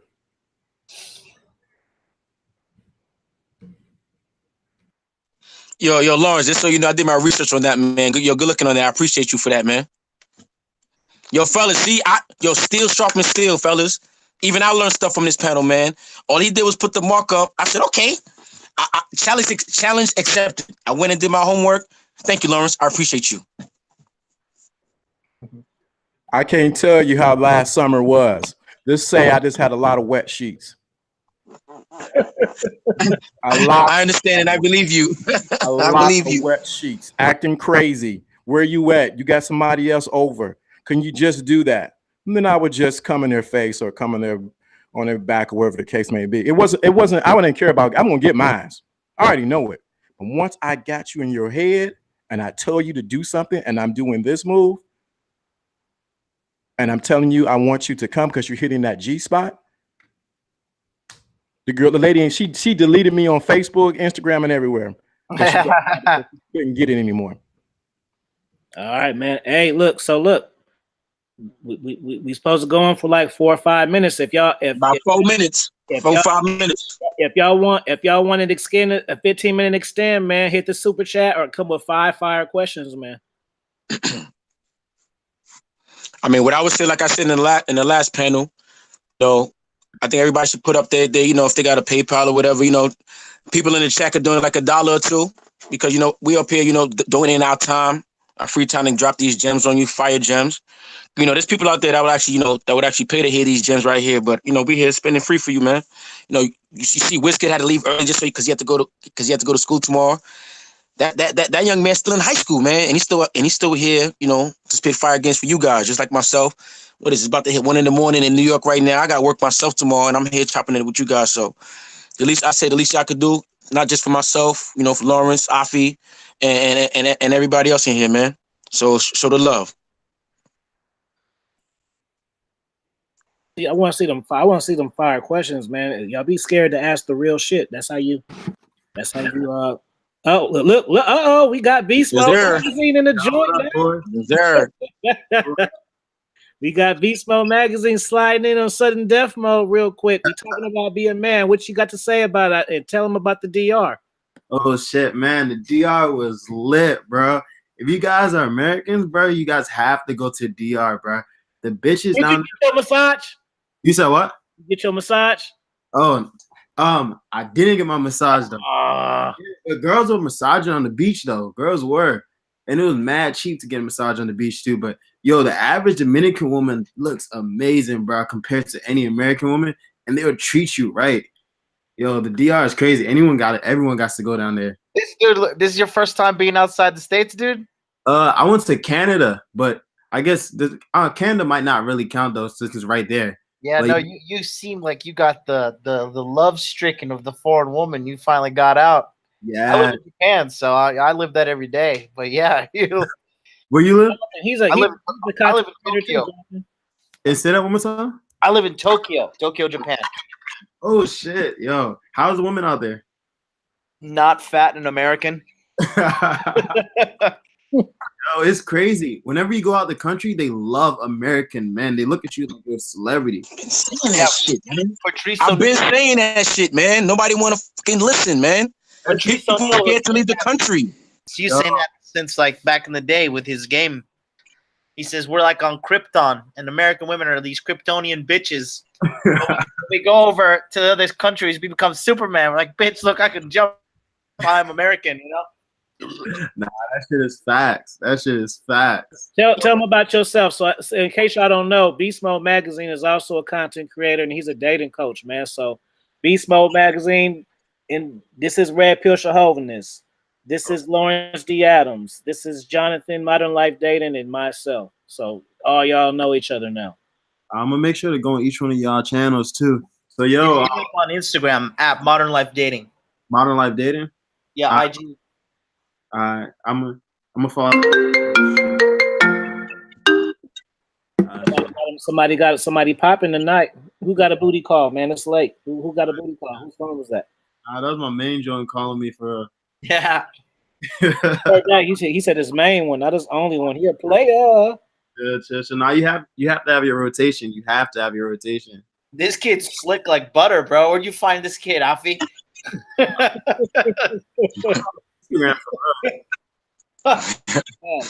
I got vision for game, man. Wherever it is, I like it. You Beast Mode. Matter of fact, since you just coming on the panel, ask any one of us a question, man, that you just could be curious about, or just could be random as fuck, man. You got Red Pill, you got Jonathan, you got me, you got Larry to hit up. I do have a question. I was with some guys earlier at the mall today, right?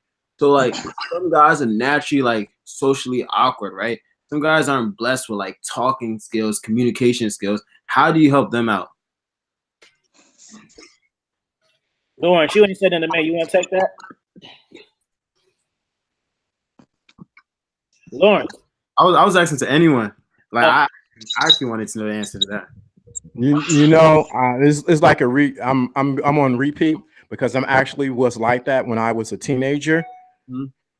And what I did was I forced myself to face rejection and to constantly go out there.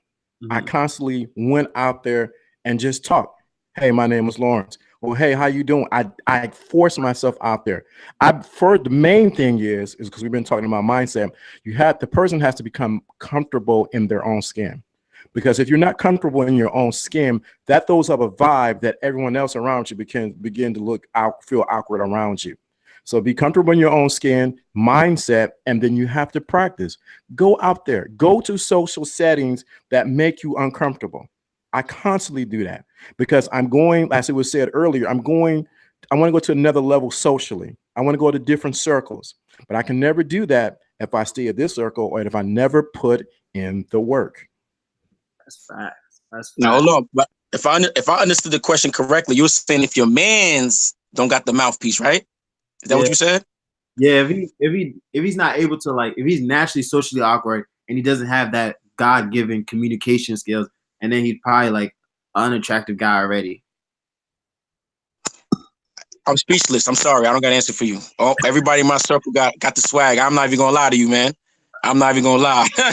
So I was like, yo, I'm gonna leave that for y'all to answer, man. Cause me, like, just to answer, like me, I'm like the youngest in my crew. In my crew, we probably got like 6 people. We've all been together maybe like 20, 25 years now, man. So me being the youngest, I was always looking to the older dudes and seeing what they were doing with chicks, and it was almost like, oh shit, if they doing it, then I can do it. So and it's funny thing is, when I would hang out with people my age, I would see the difference. Like they would be a little awkward around women and stuff like that. So I think that's why till this day I hang out with guys older than me. Like a lot of people that I connect with are like people say I have an old soul, so I just connect with older people. But as far as helping somebody who don't got a mouthpiece already, I mean, I don't know. Hopefully your swag is so much that it just, you could just throw a couple to him. That's what I would do. Just throw a couple to him. Like, this is my man real quick. Take care of him. You know what I mean? A good way to, like, if you want to get paid to develop these skills, to get a good mouthpiece on you, this is some of the jobs that I did. I was a waiter. You got to learn how to be chatting with people. Good game, Jonathan. That's really, really right. I used to work at Olive Garden for 2 years and teach you how to balance people out, how to understand human emotions better. Eventually you start implementing sales into the social aspect, and you start being able to upsell people. And then when you're able to do that, that transfers over into game. When you're like, oh, what's up, girl? Oh, just come meet me here. Oh, let me just see the top of your nipple. And then, you just, Right. You teach yourself how to get more negotiable and just be more socially fluid, and really, just looking at life as a big picture. If you can be socially fluid, that's going to get you ahead in like 85% of all human interactions, like business, working, negotiations. I've signed country managers of pretty big medical device corporations. I've had them sign contracts for me in Tokyo at full price of the contract. and using just stuff I've learned through game and stuff. I'm a little bit older too. I'm 33 now, and I was doing that when I was 32. So I have a lot of life experience traveling and whatnot. But it all started out with just like I was a telemarketer. I worked at waiter. I worked in a nightclub for a couple of years. So I was a taxi driver for over a year. So these are all jobs that you have to be able to talk with people and have to be able to get this up. Typically if you're in this like circle and you're looking for help from guys on the internet, chances are you're a little introverted and you're probably, socially retarded to an extent, that's okay. But these are the things we're telling you got to do. Like you have to, like Lawrence was stressing it earlier, you have to do the work. So there is no ands, ifs, or buts about it. Like you are gonna have to do the work. You are gonna have to change as a person. But for those of you that stick with it, like, dude, I'm in bed right now with a beauty, and we've been literally traveling all over the world and America, and now we're flying back to Japan together. If I did it, just some fucking guy, you can do it. I don't think I'm anything special or anything amazing. So if I did it, you can definitely do it. Yeah. For sure, man. I wanna shout out the super chat. Mars Dope, King Solomon, Raz. I see a question. It's how do you get women? What? Let me answer Beast Mode's question real quick. For me, my advice to that is you just have to have an open mind, man, because a lot of guys, and I know especially Beast Mode and Larry, you guys coaching and stuff, Jonathan. A lot of guys ask you for help, but then think they know the answers. Yep. You know what I'm saying? So you got to be open to learn. You got to be coachable. You got to shut the fuck up and listen. Especially if you're coming to us and you need help. That's, you guys, I'm a teacher in Tokyo as well. I've ruled my classroom with the iron fist. Like I do it old school. You ever see Kill Bill Volume 2, Pai Mei? That's how I train these guys. Just sit down, shut the fuck up. Don't talk back to me. Just do what I say. And that right there is how you learn. We don't come in here. This is not a fucking debate. All right, you come to learn from us. You got to get ready to do the work. Shut the fuck up. And especially if we're helping you, you can argue with me if you're paying me, but if I'm helping you for free, you better shut the fuck up and do what I say, or it's over. I'm block your ass. Now, speaking facts though, all y'all speaking facts though. Being coachable is honestly one of the big parts too, though. And then also you have to be able to not be scared of rejection too, and just put yourself out there. You guys are all speaking straight facts. So Beast Mode, let me ask you, since you new to the game, how long you had your channel for? I think just like a month and a half. I think I started like November, like early November, so maybe 2 months. November? Yeah. No, I think you started. You started a little. You started a little before that, because I did sticking to him around, and I shied you out in that video. So it had to be maybe, I think October, maybe. Probably October. Yeah. So the question is, have you had any, like, what's a bad situation that you've had coaching, and what's like a success story? Bad situation. So guys are in my DMs all the time. Like they ask me questions like, what's a bad situation? They ask me questions like, hey, like I'm socially awkward. I don't know how to talk to people. I'm on my phone all day. Then I'm trying to tell them like different things that they should do. Like, hey, if you're gonna be on your phone all day, you can use dating apps or all this stuff. But then they keep on giving me excuses. And also some following situation like this too. They like, I'm trying to teach them, like tell them how to text too and tell them to go out. Then they keep on giving me excuses. So then like, if the person is giving me mad excuses, like I'm trying to see how I can help them as a person, but it's like they don't want to be helped. And then also today I was with some guy in person too though. It's a good situation though, but it's like he was kind of socially awkward too, where he just didn't know how to calibrate these different situations, but he was able to approach any single girl, but it just wasn't that successful. But you can tell like over time, but progressively it's going to help because he's actually coachable and able to listen. So, and then he's actually still learning, but he just didn't have the exact social skills. So those are like two different situations. Yeah, he's spot on, man. A lot of these kids, like you're looking for some kind of, I know it's been said over and over again, like a magic pill, but like you like want some magical feeling to come over to you to like make you feel like, oh, now I have been like enlightened with this wisdom. And the reality is, you just need to get out there and do what your coach is saying. Beast mode. If for me, if I have guys that are arguing with me, I just don't coach them. That's why I make everybody pay. I barely do free coaching anymore. Oh, really? And when they pay, when you pay attention. So they shut up and they do what I say. And that ultimately saves your time. And also, I tell these guys, it's the same thing. When you pay this money, we pay $70 to talk to me for an hour. Yeah, but at the end of the day, that $70 is an investment in yourself to have some information that you can't really get. You can't go to like Harvard and be like, yeah, I want to learn how to pick up bitches and like how to like, manipulate women so I can fuck them in the ass. And like you can't go to these schools and request that kind of stuff. So, you just got to be coachable and then realize that, you're investing in yourself ultimately. That's the biggest and most important thing. Even if, let's say, we're all scam artists, which we're not, but let's say we are, at least you can accumulate the knowledge to be like, okay, well, then there's scam artists on the internet, or, this is not the type of coaching I was looking for. Then you look for it elsewhere. You're still trending in the right direction in order to get your life on the path that you want.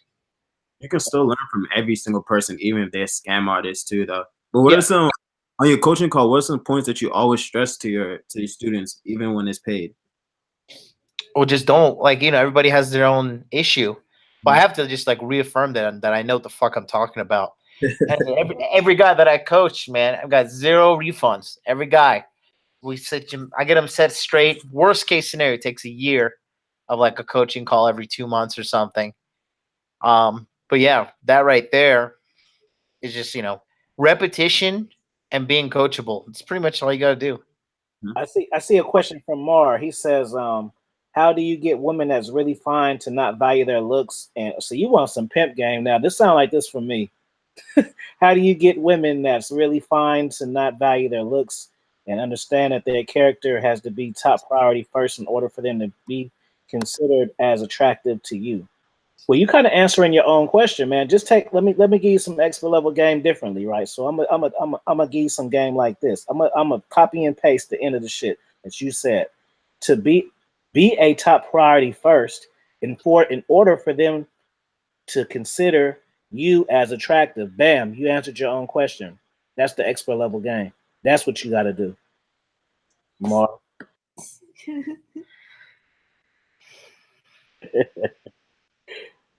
SJ3 says, never feel your rejection for the fact some of these bitches be choosing and losing anyway. They can't handle a man who's about greatness. You are the prize. Good statement.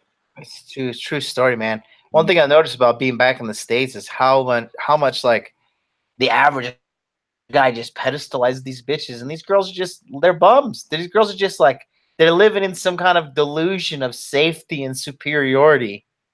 And it's fucking hilarious, like how out of touch they are.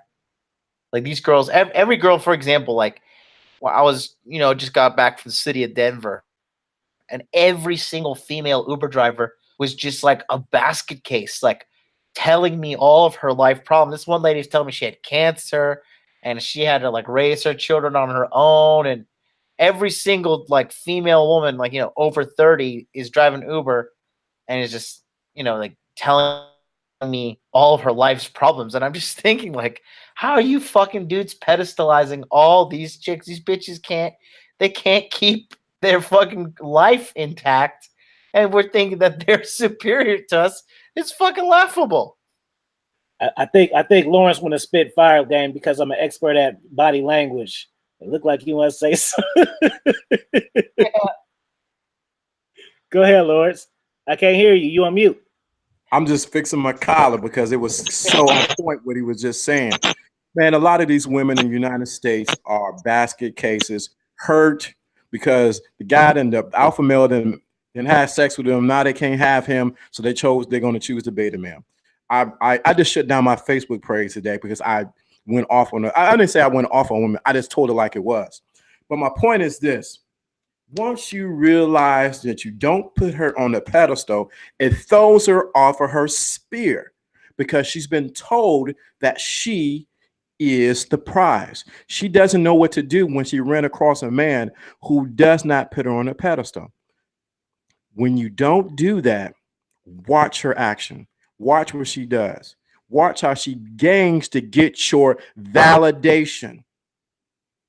But you have to piecemeal the validation that you give her on your terms. A lot of guys are so eager because they're after the sex that they miss the bigger picture is to get her to be like with the R. Kelly situation, you know, to be gone in the mind, so many words.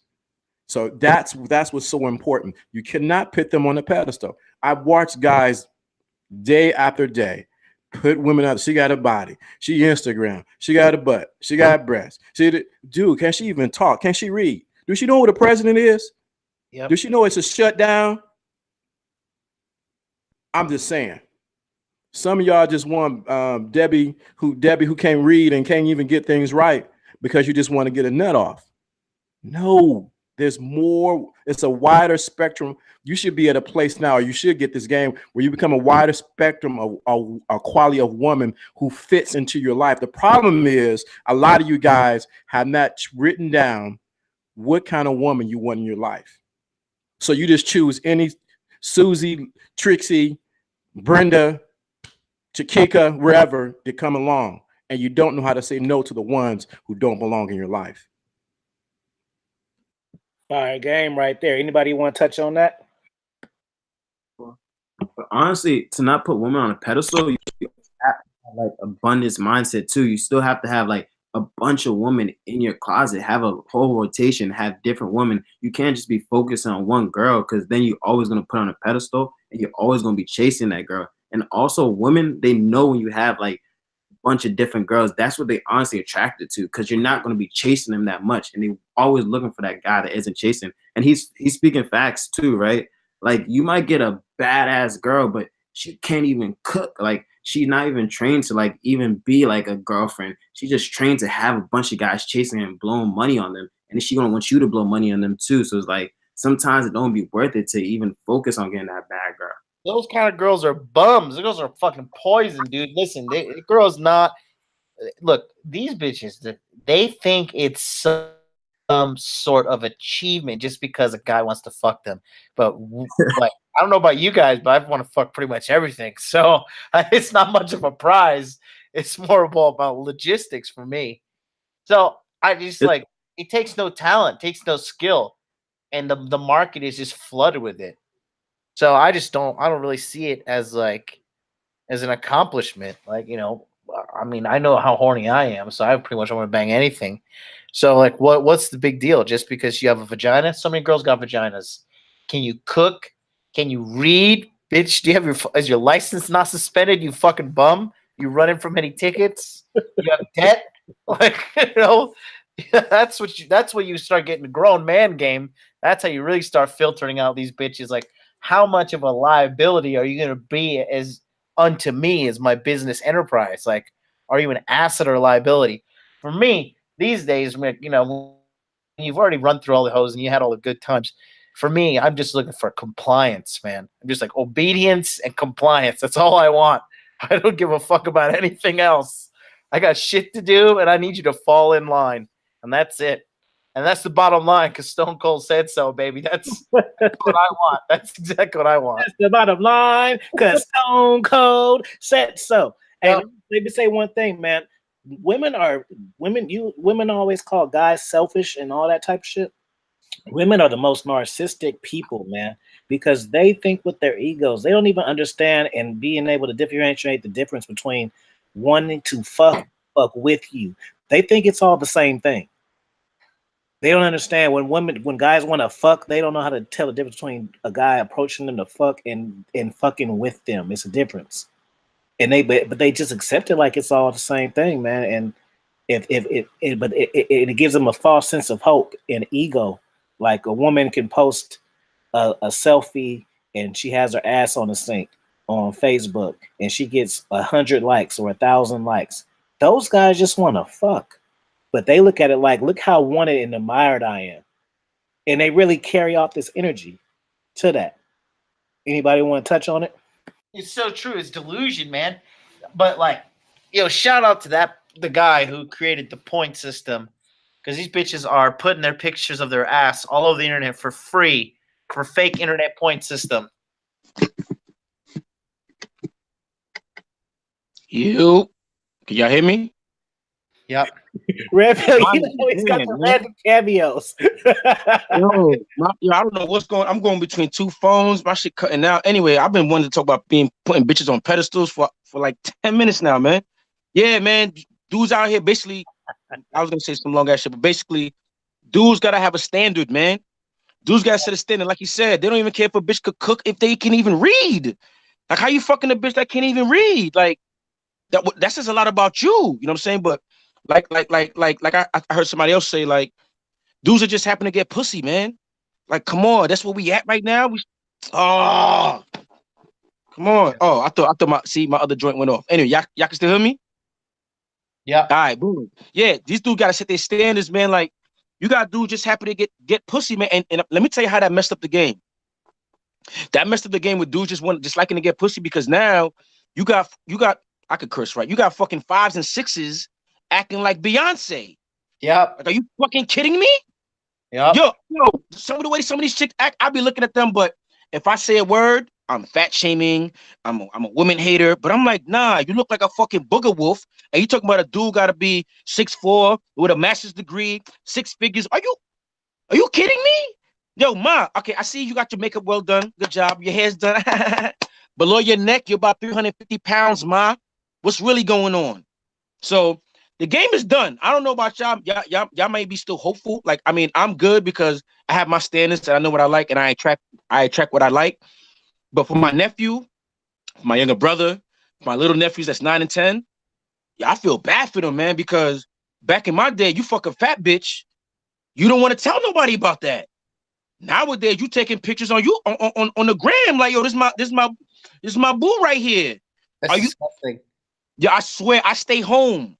I don't need to see none of that no more. I'm in the twilight world, man. Like, yo, 300-pound, fuck the 300-pound bitches. Now we got bitches with mustaches. What we talking about? Chicks with more muscles than me. Like, yo, she gonna slam you in the bedroom. That's what you attracted to? Yo, man. But anyway, I forgot what the question was, man. I'm just happy to be on, that y'all can even hear me. We go for 8 more minutes just to give it a solid 2 minutes. That was righteous, man. No, that you speak from the heart there. Yeah, man. I get a little passionate. Pardon me. No, you're cool, bro. I think you follow me on Instagram. I think we are. It's possible. I've seen your name around. Absolutely. I don't know, man. I think the guys who are listening, like, one thing I've noticed, because I've just been back in the States this year, a lot of these bitches, like, even in positions of like customer service, they're still confrontational with me. I'm like, bitch, I'm on the other side of the fucking counter. Like, I don't know. I just have to confront some of these bitches and be like, listen, you are fucking. Do you have any idea how the business world works? Well, listen, in America, North America, women what is it? It's a gynocentric society. Yeah. So they're always right. Yeah. Even as a customer, I can't tell you how many times I'm on the phone with customer service and it's a woman. She's talking crazy to me, and I'm just like, yo, give me I can't tell you how many times, like, give me a supervisor, give me somebody above you, and they straight hang up on me, and I'm like, what kind of fucking? Or like you said, I remember I went to go look for an apartment. Like, hey, yo, I'm here to, I have an appointment at such time. Yeah, what are you doing here? Sit over there. And I'm looking like, yo, you just know me for about 15 seconds. How you have an attitude with me already? Like, I'm coming here, basically bringing business, and the way you're talking to me, I end up not going to that complex, because I'm not. If that person represents your company, I'm good, man. But yeah, women have an entitlement. Like, look, I work in the healthcare field, man. I work with about literally 80 to 90% women. Now, initially, before going in, I was like, oh, this is gonna be a cakewalk. I'm gonna be around women. I know my charm. Well, I'm gonna be good. Nah, I'm around a bunch of dry, bitter old bitches, okay? Who think I'm their grandson or I'm their old boyfriend from the high school that didn't do what I was supposed to do. Like, yo, man, what I learned about women, Nowadays, they can't do no wrong pretty much, man. Yo, I made complaints. I think I told Lawrence this before. I said this in another episode. I had complaints about when women were tying me into my scrubs that they were touching my ass. So I reported that shit. When I reported to management and HR, their first initial reaction was to laugh at me. Yeah. So I immediately said, hold on, but if I was doing reporting, you know, touching these women that I'm reporting, would you have the same reaction? Oh, the whole room changed after that. Like, oh, well, okay, Mr. So-and-so, what would you like us to do? Beforehand, it's a joke. Oh, it's just so-and-so. She's only 60-something, she's 60-something years old. What's the big deal? Nah, man. I respect my body, man. I'm not gonna have somebody touch my body without my permission, man. Get the fuck out of here. But I've had women walk in on me in the male locker room. Nothing has happened to them. I've asked management if the tables were turned, what would happen to me? They all said like it was a fucking script. You'd either get written up, suspended, or fired. I said, oh, really? Well, this recently just happened to me. What you gonna do with so-and-so? Oh, don't worry, we'll talk to her. We'll talk to her. We'll tell her not to do it again. So yeah, we're living in a double standard, gynocentric society, man. And I don't see no way out of it thus far, man, without a full collapse of society. I think guys just need to start sticking up for themselves again. They're raised by their mamas. They're raised by their mamas. Yeah. All they know is mama, their auntie, and the female babysitter. And then what happens? When they go to school, who are they listening to? Another female person. So I realized boys nowadays are growing up with where they're constantly seeing women in authority. Yeah. Because I saw no matter how many women I saw in authority outside the home, my father was home. My uncles came to visit. I stayed with my uncles for the summer. So I saw that masculinity. So no matter what female authority I saw, I knew man was king.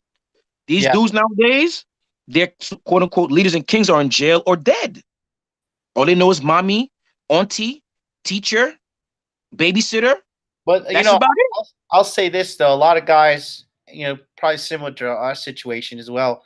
They get on the internet, they feel something inside them, looking for an answer, and they find us. So, you know, the thing is, we just got to keep on putting out content. Like, I don't give a fuck who you are. I don't care a fuck what color your skin is, where in the country or where in the world you are. Like, if you're just trying to help lift men up and get their life together, just, I don't care who you are.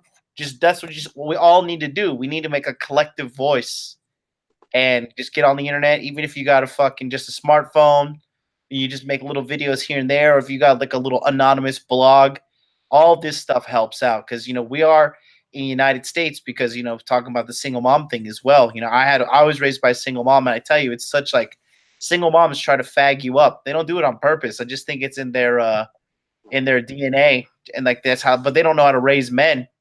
So for us collectively as men, I think just releasing data onto the internet in the form of podcasts or YouTube videos or blogs or whatever, I think that's exactly how we're going to help this kind of masculinity crisis that we are having in the United States, because everything is so feminized. But I think people are starting to wake up. You know, I know it's a touchy subject for most people, but I think the fact that Donald Trump got elected president, even though he was like, you know, grab him by the pussy.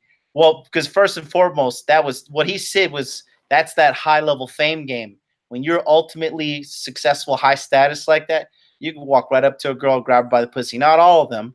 And I'm not saying like condoning this. You see, this is like how nerds try to manipulate the conversation and be like, oh, so you're just going to go up to girls and just start grabbing them by the vaginas everywhere. But like, you don't understand this. This is deep, deep game that you can't read in some fucking Stanford textbook. This is real life kind of game. And when you have that kind of authority, I've seen girls give it up quickly for guys in authority or girls who wanted cocaine. They give that shit up real quick. They'll say whatever.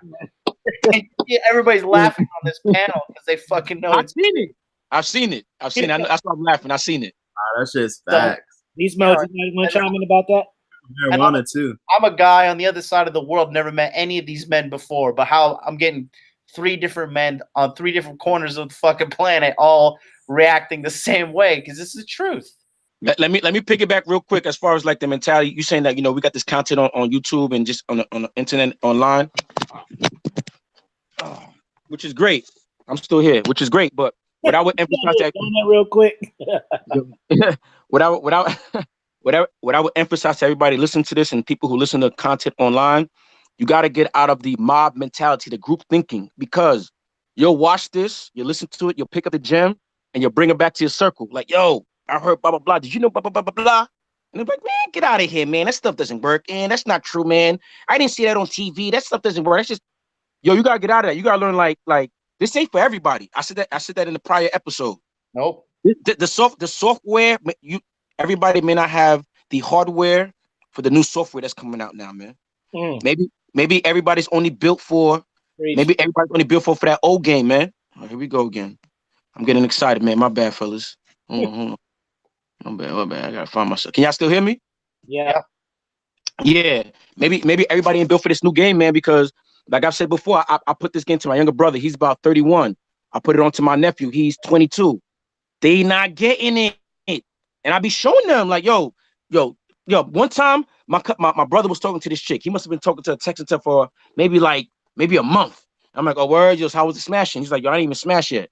I'm like, yo, you've been talking to her for a month and you didn't smash it? They're like, what's going on? So I go, no, we've been texting and blah, blah, blah. I'm like, all right, let me see your text messaging. You show me the text messaging. It's awesome. Like, how was your day? And, you're beautiful and whatever he was texting. I was like, yo, give me your phone. I don't know what I texted. I texted whatever I did on some I'm coming over right now and I'm skull fucking you till snot come out your nose or some shit like that. And I gave that phone back to him. He's like, yo, what you do? I'm like, yo, what are you doing?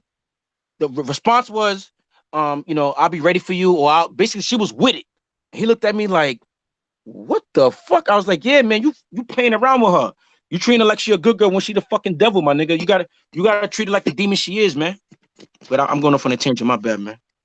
You want to say Beast Mode? Beast Mode, you got something you want to say? Oh shit, not right now. He got the game over. That's hella funny. Well, look, it's to 30. So if any of y'all need to go, and y'all done gave up y'all time, I appreciate it. I'm gonna probably stay on about 5 more minutes, but I'm just saying if it's different people that got different times and shit. So I'm in the great state of Utah, baby. I'm getting ready to fly back to Tokyo, so I'm gonna go to bed for a little bit here. But hit me up on Instagram, everybody. Modern Life Dating. All you guys hit me up. Just keep in touch and just type in Red Pill in the chat so I can just click the link real quick. Will do. Yeah, let me type that in. Just hit me up. Me.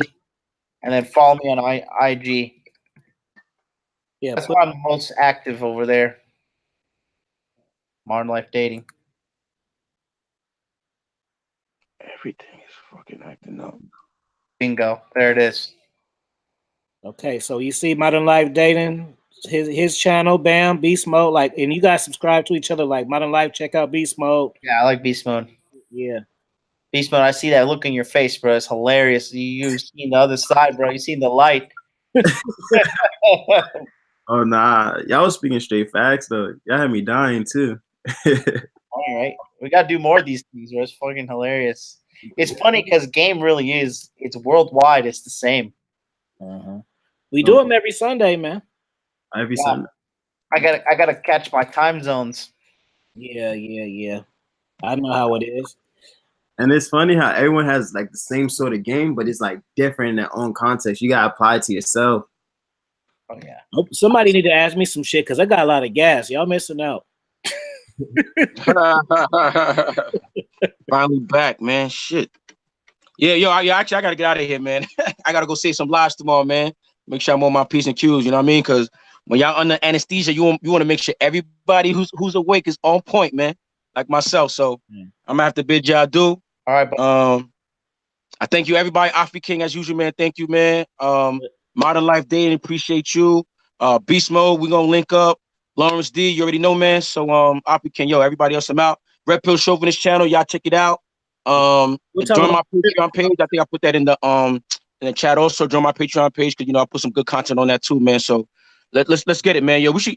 I'm Afi King. I think we should do this more than once a week, man. I don't know, maybe not so late, you know what I mean? So we could really get some content in, so I could really, really open it up, you know what I mean? Hey, man, I'm with it. Twice a week, you know what I mean?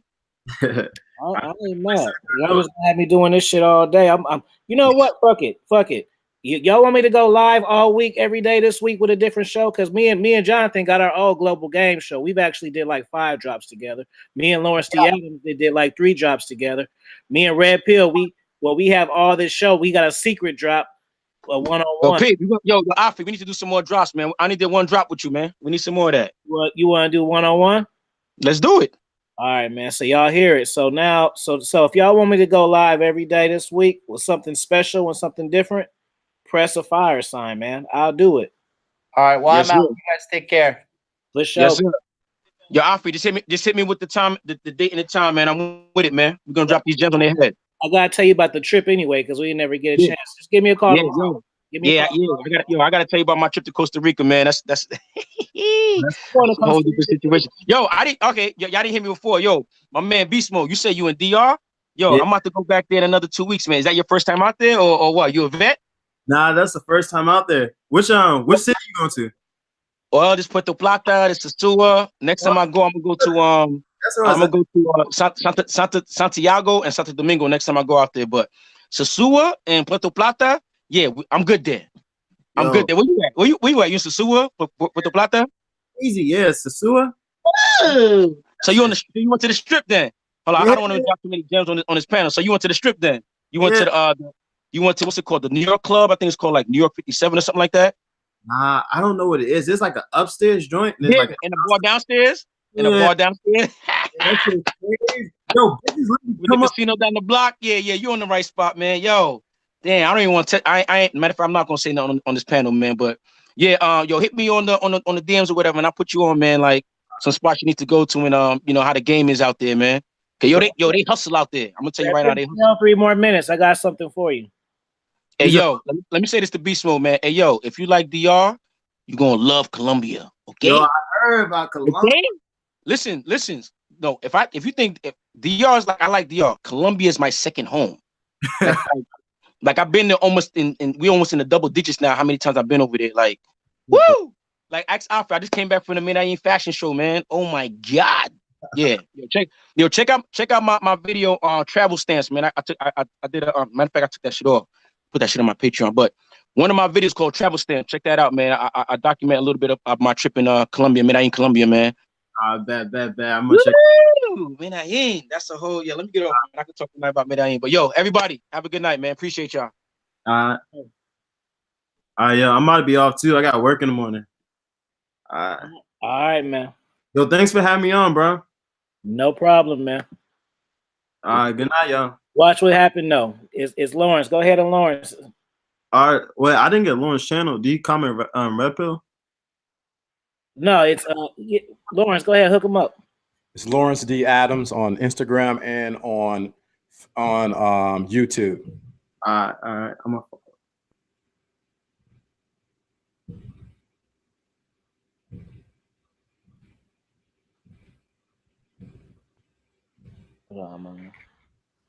You got it? Yeah. They said they want more, Lawrence. They want more, huh? They want more. I'm almost like an esoteric game. See, y'all about to miss something. I got something behind the scenes going on right now. I'm trying to do something. All right, man. Let me get a fire question, man. I just followed. All right, yeah, I might be out. Thanks for having me. For sure, man. Tap in. Lawrence, okay, man. You got me and Lawrence on here, man. Y'all better ask a fire question, man. 45 is the max, man. Yes, because I got to go take care of some business.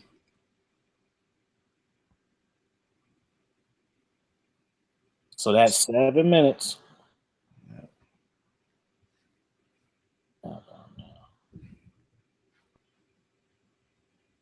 Boom. Look what happened. Sudden death mode. We got A game in this motherfucker. All the way from London, man. This is a fire stream, dude. Where y'all getting this shit? Yo, what's up, everyone? I literally have 1 minute. It's fucking 6 a.m. in the UK. I wake up, And this motherfucker Afi is on the live stream hitting me up. That's what I love about Afi. He's grinding non-stop. It's constant. So 1 minute, a quick game. What's up to everyone in the chat? What's up, Lawrence? What's up, everyone else? Congratulations on your book, too. I appreciate it, brother. It's the units are moving, and hard work always pays off. It comes from experience and reality. So what I want to say is, real quick, Afi said this podcast, this live stream is about being a man. Being a man, you have to be responsible to yourself. And that means you keep promises to yourself and you be a leader. You lead by example for your family, for your friends, for your community. It's not that you are responsible in the way where you have to save everyone, but you're responsible for carrying the burden of being a man. Being a man means you have to be comfortable being uncomfortable. You have to be in control of your emotional nature and you have to face your fears. And that's responsibility every man has, whether you're alpha or sigma or whatever. So if I have fears and if I have an emotional nature that is conditioned, I have to step up and face it. And I have to take pleasure in awkwardness and facing my fear. A man's responsibility is being comfortable in discomfort. That's what it's all about.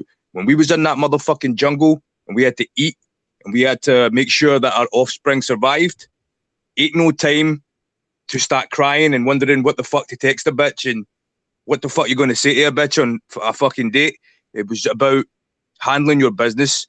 And the last thing I'm going to finish on this is there's a lot of guys online that say they live a red pill life. A red pill life is your perspective and you have to carry that in everything you do. You don't have to shout about it at your work or whatever, but you have this outlook and discipline and it cannot be moved. If there was a fucking media scandal, my perspective would stay the same. I will not let some bullshit reporter or some dude pushing a pen or some societal condition move me from my mission and my perspective as a man. As long as I live by truth and I know that God is behind me, my higher power is behind me, and I'm doing this to benefit me, it's coming from a place of positivity and abundance, there's nothing that should move you because truth cannot be moved. Now, on that note, I got to go.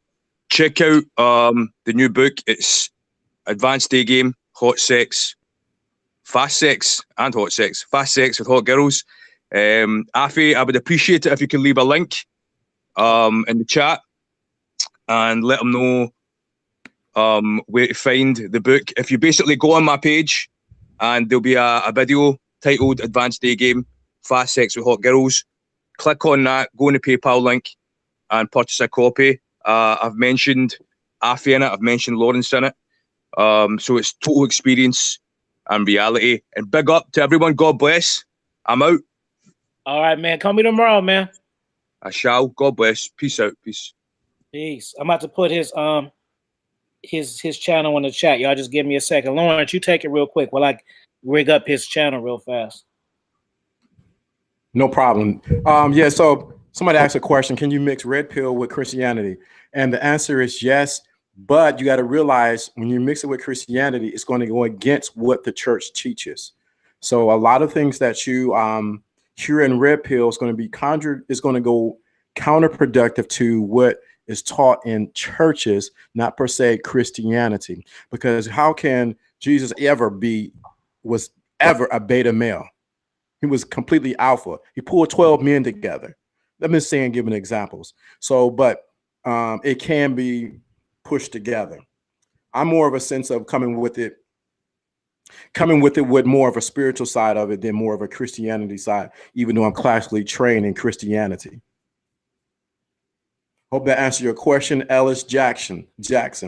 So I just posted DWLF Game. That's the gentleman who just hopped on. A Game. His name is A Game, but his channel is DWLF Game. He's out of London, man. So I just put his link in the chat for y'all. So y'all click on that link and subscribe, man. You know what we really need to do? We need to have a back end. We got to talk offline. I just thought of something. Okay, we'll just talk once we cut it off. Yeah, I gotta go soon. I gotta go pick up. Make a pickup. My 29-year-old. Okay.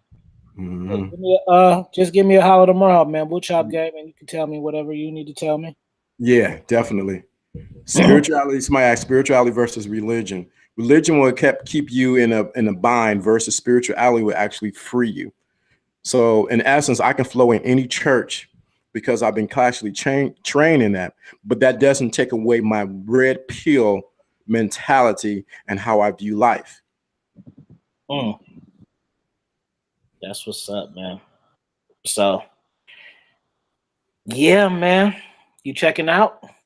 Yeah, let me go pick up my little 29-year-old so she can spend the night. Hey, let me give y'all a tip. Just because I said I'll go live every day don't mean I'm going live for 3-4 hours. Let's get that one straight. So y'all got to pick up more often lives or it's going to be less time. I'm telling you that right now because I ain't staying 4 hours every single day. Put your stuff in the chat, Lawrence. I've been put again my that one show. Let me put that link to that one show about you setting your kingdom up. Hold on, y'all need to subscribe to him right now. Let me go to his stuff. I want to see his shit jump right now. Because I forgot. Oh, it was so much game I didn't no, do it right now. Man, they're getting all this for free, man. The game is not told. The game is not sold. It's told. It's sold. I need 2 more subs over there, man. Matter of fact, if you don't get your 2 subs, I ain't going live every day no more. I'm taking it back. 80. We need 85 before I get off this motherfucker. Y'all go to his shit and subscribe to it. That's how y'all get the lives every day. I'm going to your page. I'm looking too, and I'm refreshing. Okay. All right. So when I don't go live, it's y'all fault because y'all not listening. They think I'm playing, but I'm dead ass serious. Right. Because they got this. Why it's really funny. What's crazy? They got this good game, but don't want to pay. Nah, man. Go to his shit and subscribe. Lawrence D. Adams, the person who's on the screen right now, besides myself. Okay, just sub. You got one. Hey, SJ3, he got fire content too. I'm good. I'm about to. I'll definitely sub back. Okay, well, I need another one. Just one more, so I can go get my 29-year-old. Then all he needs is 15, and then he can go get his live shit off. Right. When I get my live one, it's over. I told you when I was gonna go live, it's gonna be over. Look what happened. Yeah. Definitely, it's gonna be over. Look, bam, there we go. You got it. Yeah, appreciate it. See, that's what's weird. Look, we've been on here for 2 hours, and they'll just listen to you. Because you want free game without paying the price. At least subscribe though. Yeah, that's the price. That's a minimum price you can pay. You're supposed to be like when y'all come in here, you're supposed to just like as soon as y'all listen. As soon as y'all come in, you're supposed to press like, just like automatic. You know what I'm saying? And be friendly. That don't mean if it's more y'all that's just sitting around, subscribe to them too. That don't mean y'all got to stop at 85. Let's get this shit to 87 then. Fuck it. Come on now. 87. What is that? Please explain the importance of each man should apply game and red pill with.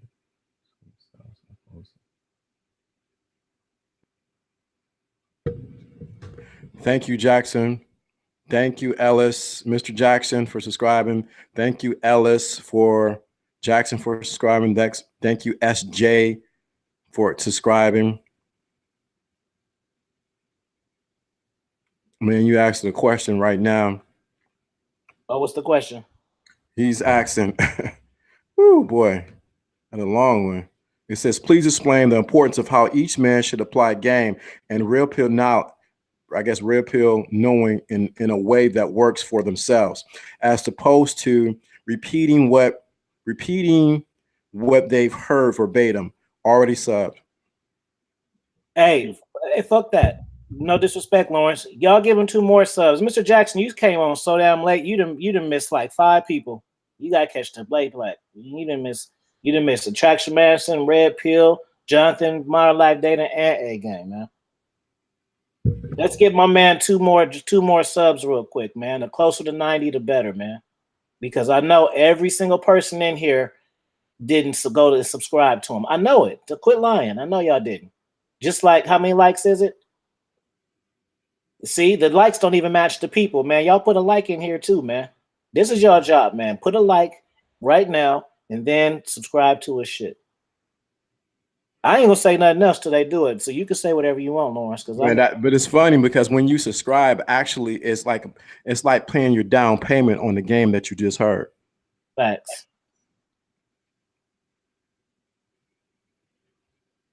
All right, man. They just go Lawrence D. Adams. Lawrence D. Hold on, let me put your shit in the chat so they won't have no excuses real quick. I gotta relog onto my shit. Hold on, Lawrence. Because I don't like excuses, so I want to make it to where it ain't none. So hold on. Bam, got that. Now I'm going back. So y'all quit asking how to spell it and all of that shit, because I'm about to put it in the chat right now. As a matter of fact, not only am I gonna put it in the chat, I'm gonna spam it in the chat. So now I'm about to get on your nerves about it.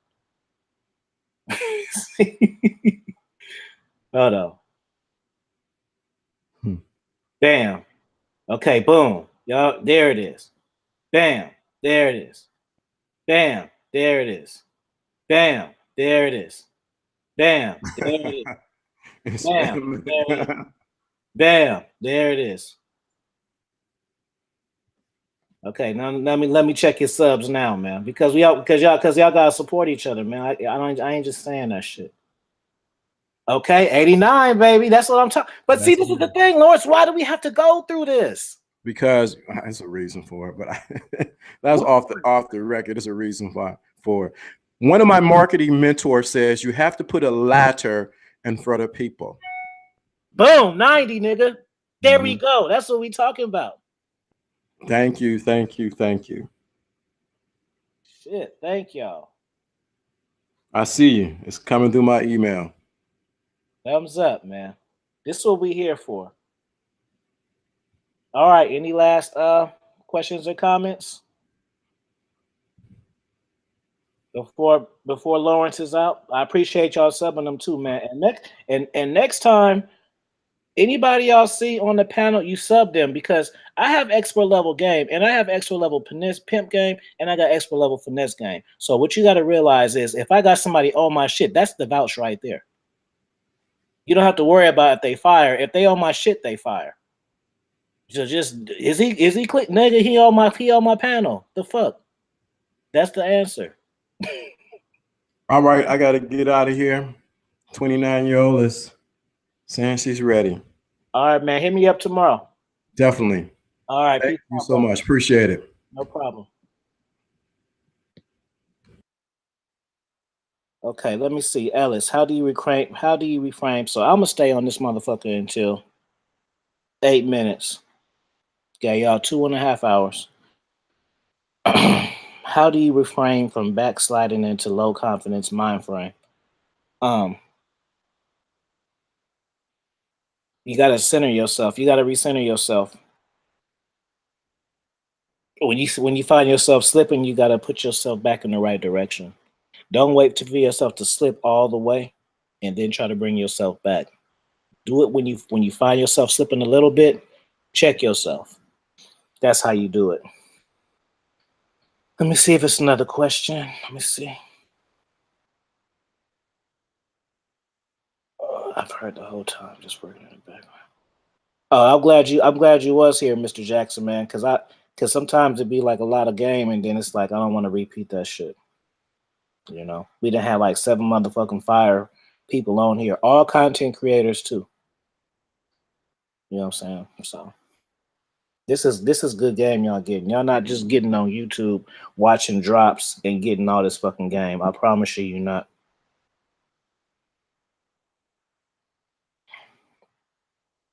Something. Yeah, got a couple more minutes. My ass got to go to work tomorrow too. So ask some fire shit. Matter of fact, I'm gonna give y'all 2 more minutes. Yeah, do it daily. So put a fire sign if y'all enjoyed this chat, man. I did. Y'all enjoy the shit? Every Sunday, man. I didn't go last Sunday because I was out the country. That's the reason why. As soon as I'm back, you see me back at it. All right, man. I'm gonna do a 60-second countdown before I click the stop broadcast. So, in order to stop the stop broadcast, ask some fire shit. Because if y'all ask some fire shit, I'm gonna want to answer it. So that's the whole thing.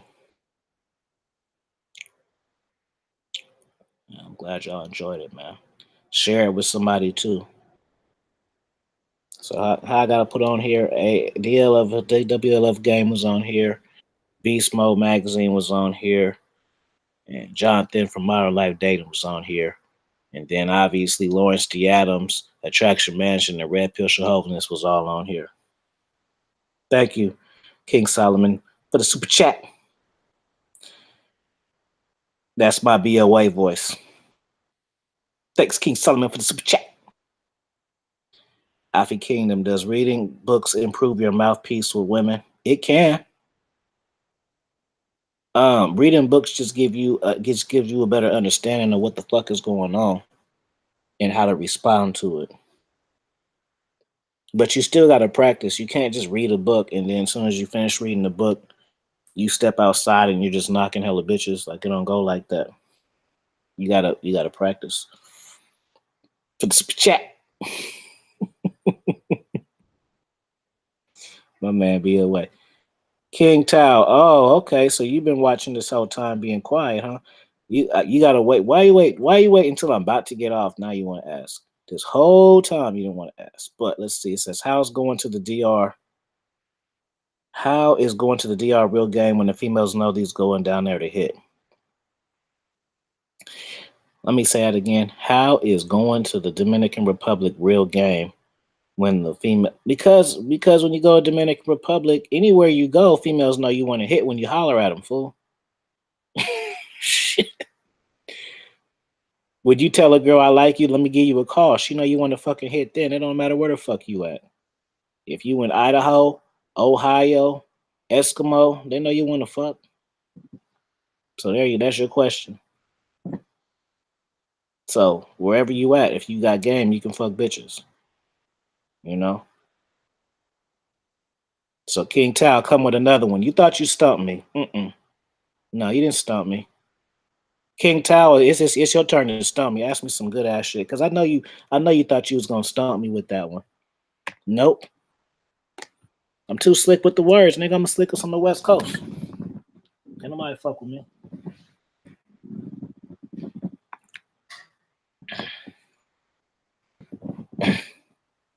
I'm gonna fire up this Newport, smoke it, and then I'm out. So that's how much time y'all got.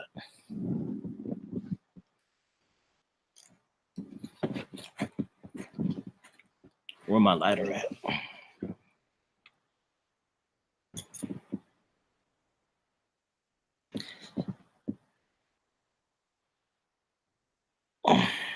How can you spit? See, look, look at King Tao. He think he got answer. He think he got questions he can stump me with.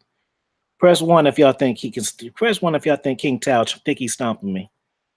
Press 1. He think he's stomping me. You think I gotta take time to think about this question, or you think I already know the answer? Press 1. What y'all think? Tell me what y'all think while I find my lighter.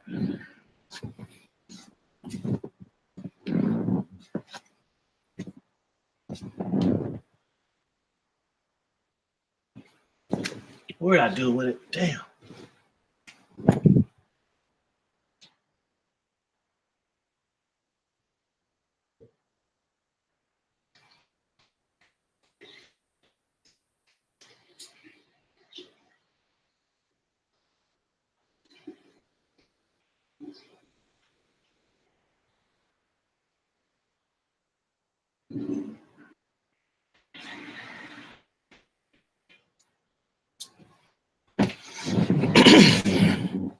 All right, I'm back. Let me see. Let me see what the chat beholds.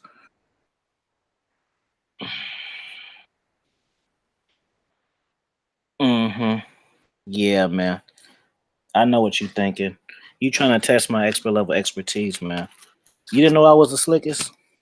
Who you been listening to? You should have already know. So he says, how can you spit game when they don't speak the language? Okay, so when you got expert level game with me, like me, you learn gestures in body language and eye contact. That's how. See how easy that was? Just like in real life, motherfucker. Because guess what? This is where the expert level game come in. If you don't understand body language, eye contact, the way a woman speaks to you, then guess what? You're speaking another language already. You see that? You might as well be speaking Portuguese because you don't know how to pick up. You don't know how to pick up on this shit.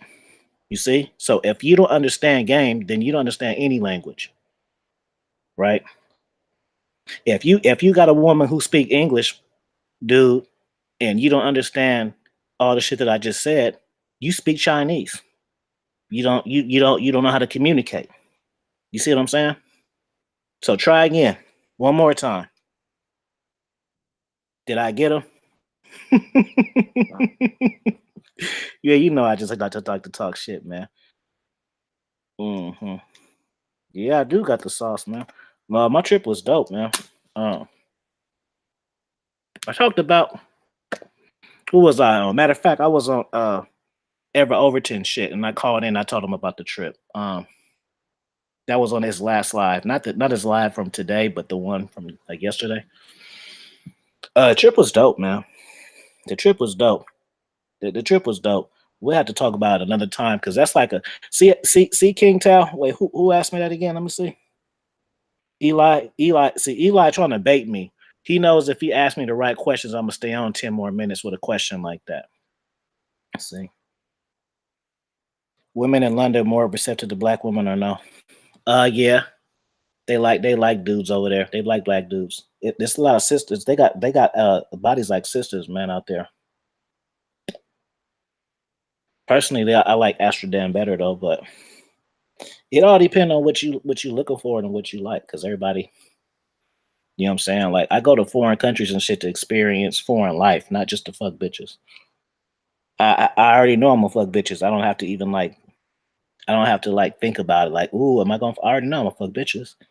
All I gotta do is go outside and meet hoes.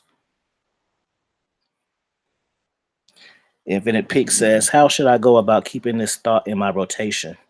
That's odd. See, this I already know I'm gonna want to answer this question, and I didn't even finish it. I appreciate that, King Tao. I feel I'm the GOAT too. You know, because I feel like I fuck the most bitches. I do the most shit. Man, I travel more than the travel niggas, man. I'm fucking their ass up. I dress good, best looking. I mean, fuck. YouTube, I produce fire ass shows. I don't just have random people on here talking random shit. It's a theme to everything that I do and a purpose for it. You know what I'm saying? Oh, my bad. How should I go about keeping this thought in my rotation as I obviously sending choosing signals without over pursuing? And how do you keep focused on your purpose in the age of social media? Okay. You want to keep a thought in your rotation. Well, the thing is, it don't sound like she's in your rotation, really. It seemed like you want her to be in your rotation, because if she was in your rotation for real, you wouldn't be thinking about her choosing signals. See, when your woman is in your rotation, you're past is she choosing or not. She's in the rotation. So that you just told me that she's not really in your rotation. What she's in is she's in your circle of bitches that you call. So that's not the rotation yet. Rotation is when you already talk to her, and she's pursuing you. Thank you, Whiskey to Don. You wouldn't be pursuing her. That's a whole different thing. She's in your rotation of texting and calling bitches, but she's not in your rotation. You know what I'm saying? And I'm not clowning. That's just what it is.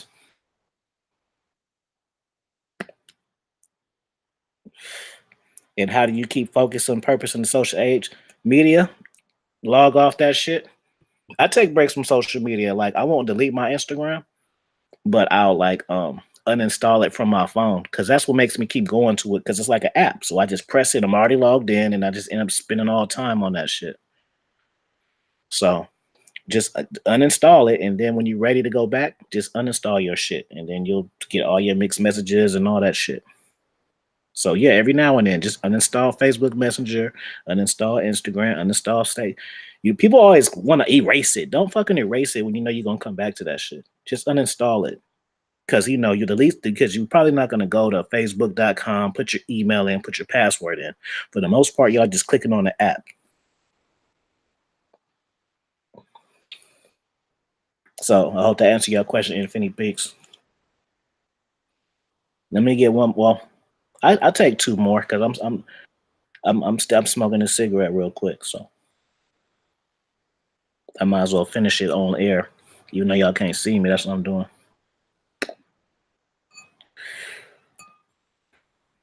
I ain't been to work in like 20 days, man. Tomorrow gonna be hell.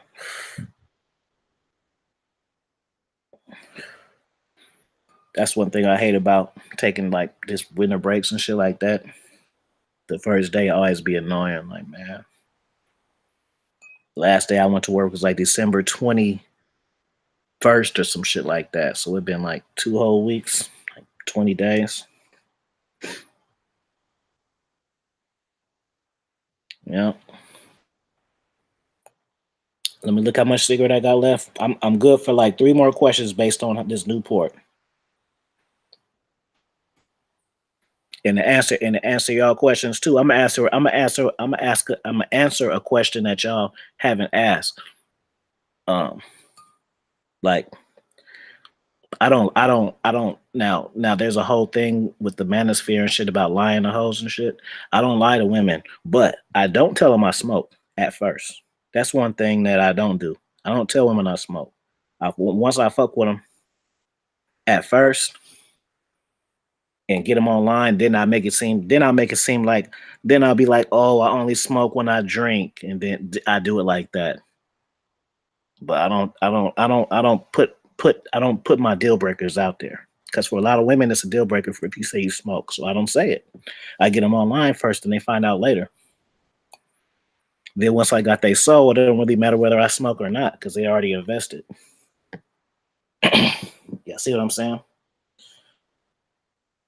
Do people like my hell? Fuck no, they don't know I got a channel. I was talking to EO about that shit. Like he was saying like how he let his women know he got a channel. And I was like, you can do that shit. I can't do that shit because I give up vlog game. Like I don't just give up game like hypothetically speaking. I'd be like, I was with a bitch last night and this is what I do. So if one of my bitches got my channel, then she gonna know I'm fucking talking about her. So no, I just tell them I got an online business. And then that also keeps me busy to where when I don't talk to them, I'll be like, man, I have my online business. I had a client, you know, I keep it real discreet with. So yeah, they don't know. People don't know though.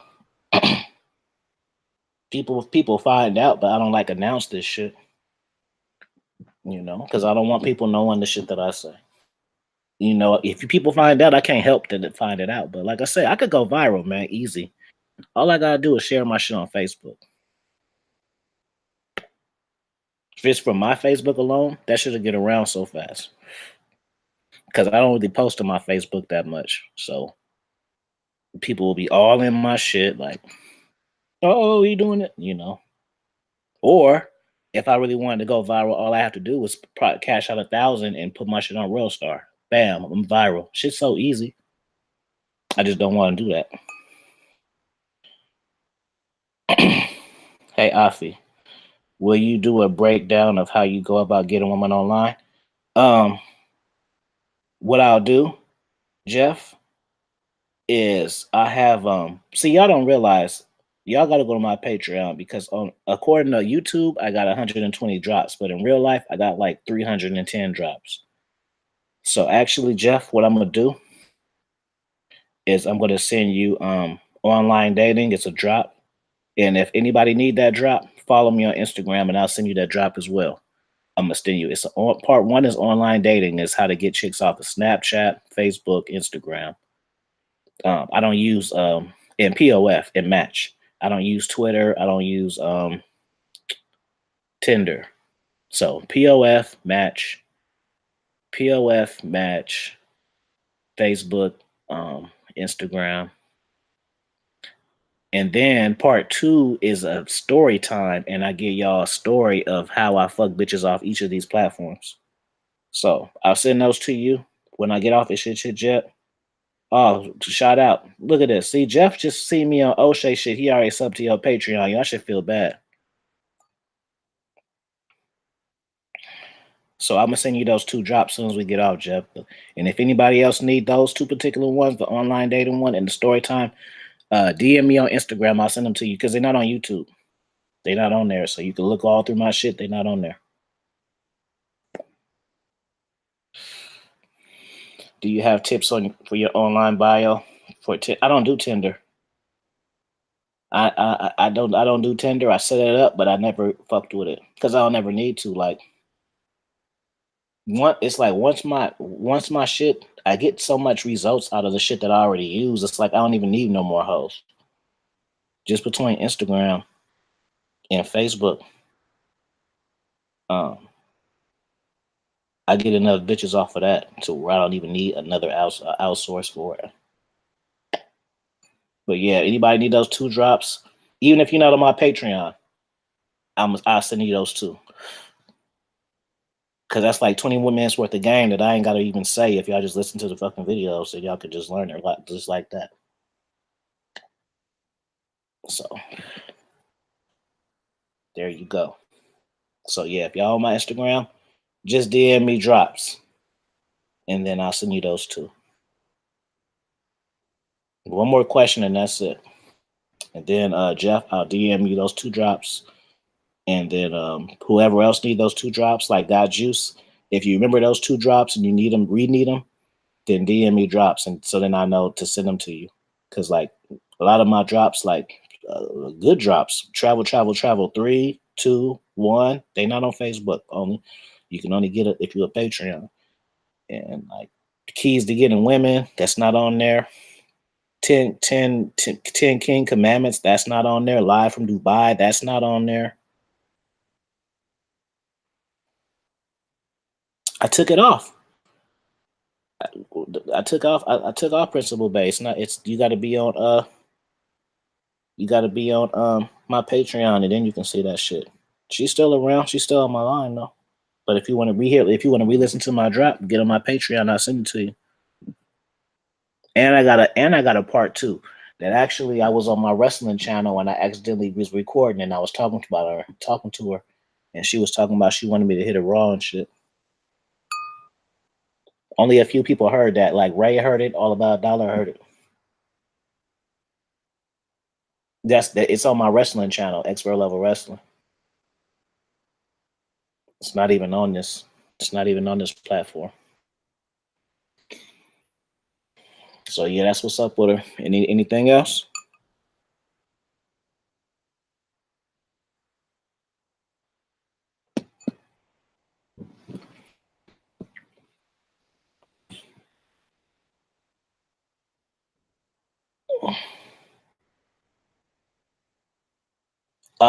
Well, actually, Infinite Peaks, I did fire her. What happened is my very first live, and I'll send you those drops too, because that was a good drop. On that, I think I called like 7 bitches or something. And somebody was like, they asked me the same shit you did. And it was like, what happened to her?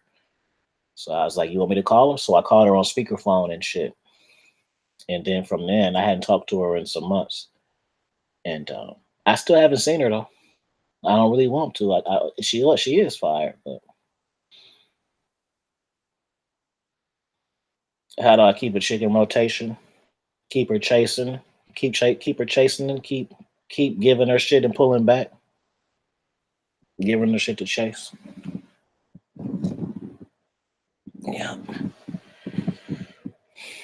All right, so yep, 2 minutes, and then I already know, Jeff, I'm gonna send them to you. The online, those are classic drops though. It's a fire. Those are 2 fire ass drops, man. I remember I played the Kenny Omega beat for the first one. That's what I'm saying, man. I get y'all visual game. I get y'all music game with songs just to get bitches, with movies that got game in them, clothes game, travel game, pimp game, the desk game, relationship game, mindset game, all of this shit.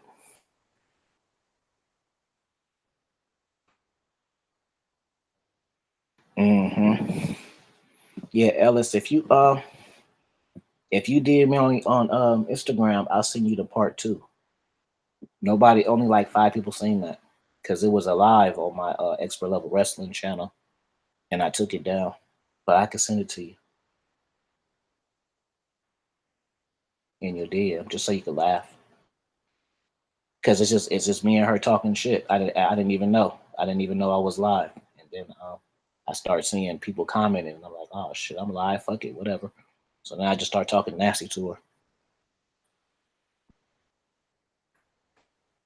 So I already know who else. Who press 1 if you want those 2 drops. Patreon or no Patreon, I'll send it to you. Cause if y'all just start following me, y'all ain't seen them. Cause those drops are like, I think I did those in the summer. Do I have college game? I got expert level game, man. Look what I just gave y'all on a Sunday. I tell you right there. All right, so Mr. Jackson, just DM me. DM me. The reason why I'm saying DM me on Instagram is because a lot of people, their Instagrams are different than their YouTube shit. So, like Jeff, I know what his Instagram is, and Whiskey the Don, the guy Juice, I know what his is. Ellie's, I know what his is. Like King Tao, I don't know what your Instagram is. SJ, I know yours. King Solomon. Shout out to King Solomon. We just talked for like an hour on the phone yesterday, and it wasn't about no girls. Okay, so yeah, so y'all make sure y'all just DM me, just DM me drops. I already know, Mr. Jackson. I don't remember what your so late. God damn, man. How long I've been telling y'all to follow me on Instagram, and y'all be watching my shit for months, and God, man.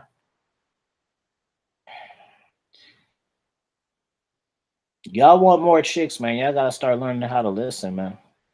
Because I've been screaming Instagram. If I take a month off, you gonna think I'm catting off and shit. And really, all you gotta know is if you follow my Instagram, you'll know what's going on. Plus, you might see some naked bitches and shit, man. I be posting little. I didn't got hit on my stories, man. I remember one day I got hit on my stories and 2 bitches on one day. 2 new bitches on one day. It's on my stories. It's on there. What was it? My very first video, I think, was the dangers of single mothers. I think that was my first one. Yeah, my first one was it's hella funny. It's like hella dark. You can't hear shit I'm saying. I was uncomfortable. I had the jazz playing hella loud, and I'll send it to you. Just for a laugh, you gotta DM me though, so then I know it's you. So right now, when I get off of here, Jeff is getting some DMs, and Mr. Jackson is getting his DMs. And Whiskey to Die. You want the drops too, Whiskey to Die? King Solomon, he didn't see all my drops. King Solomon, tell him. King Solomon, you remember my fucking internet dating drop, and then I came with part 2 with the story time. Tell him that shit is fire. Yeah, you need to start dropping content. I started my shit in April, but I didn't really start till May. Like I started my shit, but I wasn't like dropping shit at first. I kind of just dropped 5 videos and was like, whatever. And then it took me like a month to be like, all right, let me start fucking with this shit. Okay, so Whiskey, I'm gonna send you the 2 online dating ones, Mr. Jackson and Jeff. King Solomon, you already seen them. Tell him them was fire. I know you remember them. Cause King Solomon the day one, he been fucking with me since the beginning. I fuck with my day ones harder, man. I ain't gonna lie. Cause and the reason why is because they see me grow. Yeah, man. Cause like I say, the new people, they be thinking this. They be thinking this is on my drops, King Solomon. It's not even like I took half of drops. I only got like 30% of my drops on YouTube at this point. So it's not even like I got 100 and 300 and it's 150. No, I got over 300. And then Patreon drops. It's hella Patreon drops. I never dropped on YouTube. That's long and everything. That travel 4. That was a Patreon drop. I just gave it to y'all because I felt like it was too much fire game for only my Patreons to see. King Solomon, you already know whatever drops you need, I'll send them to you. You know what I'm saying? Live in Dubai is a good one. The key to prevent flakes is a fire one. I was in my old school with that one. I remember that. I had just finished fucking some hoes when I made that one. Thank you, King Solomon. I appreciate that. People just now catching on, man. I've been doing this shit for hella long. When I first started, I was doing shit every day. Like, y'all think I'm lazy with this weekend shit? I just started doing this weekend shit because I put the work in first. I didn't just start only dropping on weekends. That's how I got so many drops. 300 drops, like that 300 and like 10 drops. It ain't even. It's 365 days in a year, so I almost got a drop for every day, and it's still only like 4 more months for it to be a year. That's 8 months. Did I get that right? Yeah, like 8-9 months. So that tell you how much content that I was putting out. And I'm sad though, because like all my content, King Solomon, my shit at the beginning was different. Like it was like all car videos, vlogs, and shit. It wasn't even like podcasts and shit like it is now. It was just me in my car talking shit on my way to bitches and coming from dates and shit like that. Like travel too. What's that drop in the mink by the window, I think? See, they ain't even see King Solomon. They ain't even seen that. Y'all should be ashamed of yourself. Y'all miss so much good stuff. Y'all got to get on my Patreon. That's she's never yours. He talking about a drop. She's never yours. It's only your turn. And I had the mink on in China in the suite, giving y'all that game about how I fucked my ex and shit, and how I fucked this Mary broad. I still talk to her too. She like Armenia or some shit. She hella married on Facebook. They just went skydiving, all kind of weird shit. And that pussy. I'm gonna throw that one in there too. Just because King Solomon, should I throw that one in there too? So the 2 internet ones, and then she's never yours, it's never your turn. I'm telling y'all, because y'all can't find them on YouTube. Y'all can go through all this shit a million times. Y'all not gonna find it. All right, man. Well, I appreciate y'all tuning in with me for all these times. Almost 3 hours going on. I had a good time. So for the people who DM me right now and put drops, I'm gonna send you She's Not Yours. It's your turn. That's a classic. If you knew, I know you ain't seen it. If you knew, you ain't seen none of these. And then I send you the internet one, and then the story time internet one. Just on love, just because y'all stayed up with me this whole time. You feel me? I just got your request, Mr. Jack. Yeah, I'm gonna send you that one. I'm gonna send. Okay, look, King Solomon. You know what? So, matter of fact, if you DM me, I'm gonna give you 4 drops. I'm gonna let King Solomon tell me which drop to give y'all, and then I'm out. If you can remember, you see how I remembered that one. So even if you don't remember the name, that's how classic the drops is. I can remember just what he said. I know what it is.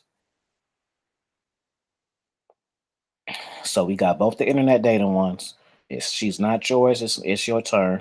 Fire ass drop. Stick it to him. Like which one should I do, King Solomon? Keys to Getting Women. That's the Meek Mill one. When I went crazy with the Meek Mill shit. Pick King Solomon and then we out. So Jeff won him. I'm trying to get this right. Jeff won him. I don't know SJ if you won him. But Jeff won him. Whiskey the Don want them. Mr. Jackson want them. So that's 3. Am I missing somebody? Am I missing somebody? Tell me right now. Before I push stop broadcast, I'm trying to ask y'all. So right now, I'm giving 3 of y'all 4 drops. Okay, Ras, you need those? Okay. I'm gonna send you those 4. The one with Cameron playing in the beginning. Cameron playing. You talking about stick it to him?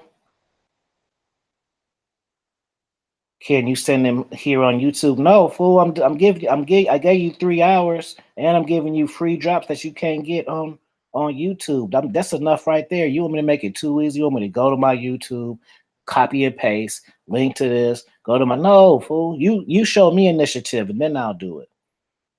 Y'all got to put in the work too. By you pushing, going to my Instagram, which I'm supposed to be following, and put drop. That's showing me that you really want the shit. I can go and copy and paste 4 and go through all my shit and post 4 links, and you don't even watch them. No, you DM me, then I know you serious. So if you're not following me on Instagram, do it right now. It's the same thing as this. And I give you free games throughout the day and shit. When I give you the game at work. Dominance raw, dominance mindset, raw. Okay. There's no and in there. You want is sticking to him the one you was talking about, King Solomon? Or you because it is a because sticking to him is that's with the Cameron thumbnail. But there is a drop where I played an actual Cameron song, Get 'Em Daddy. I think that's Timing Is Everything. It's part 1 and 2 of that. I remember I did those 2. So you talking about sticking to him with the Cameron thumbnail, King Solomon, or are you talking about the actual song? I'm gonna just say stick it to him. Cause get him, daddy. I got him. I got one. I got one with Get Him Daddy. I killed that one too. I killed that one too. Okay, so I got SJ3. Okay, I hit you off with some new shit. SJ3, Razzcast, Jeff, and Whiskey the Don.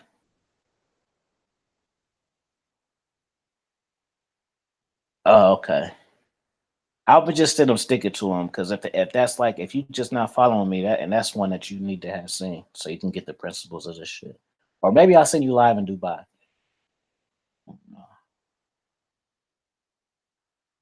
Okay, I got you.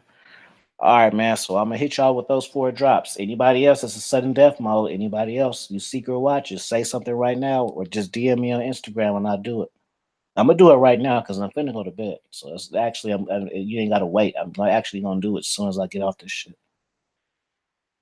I see some people checking in after like 3 hours. So the deal is if you want 4 drops that's not on YouTube, you DM me on Instagram, Dominance Mindset and Raw Game, and let me give you 4 drops. MGTOW Red Pill. Man, I hope you wasn't on here this whole time.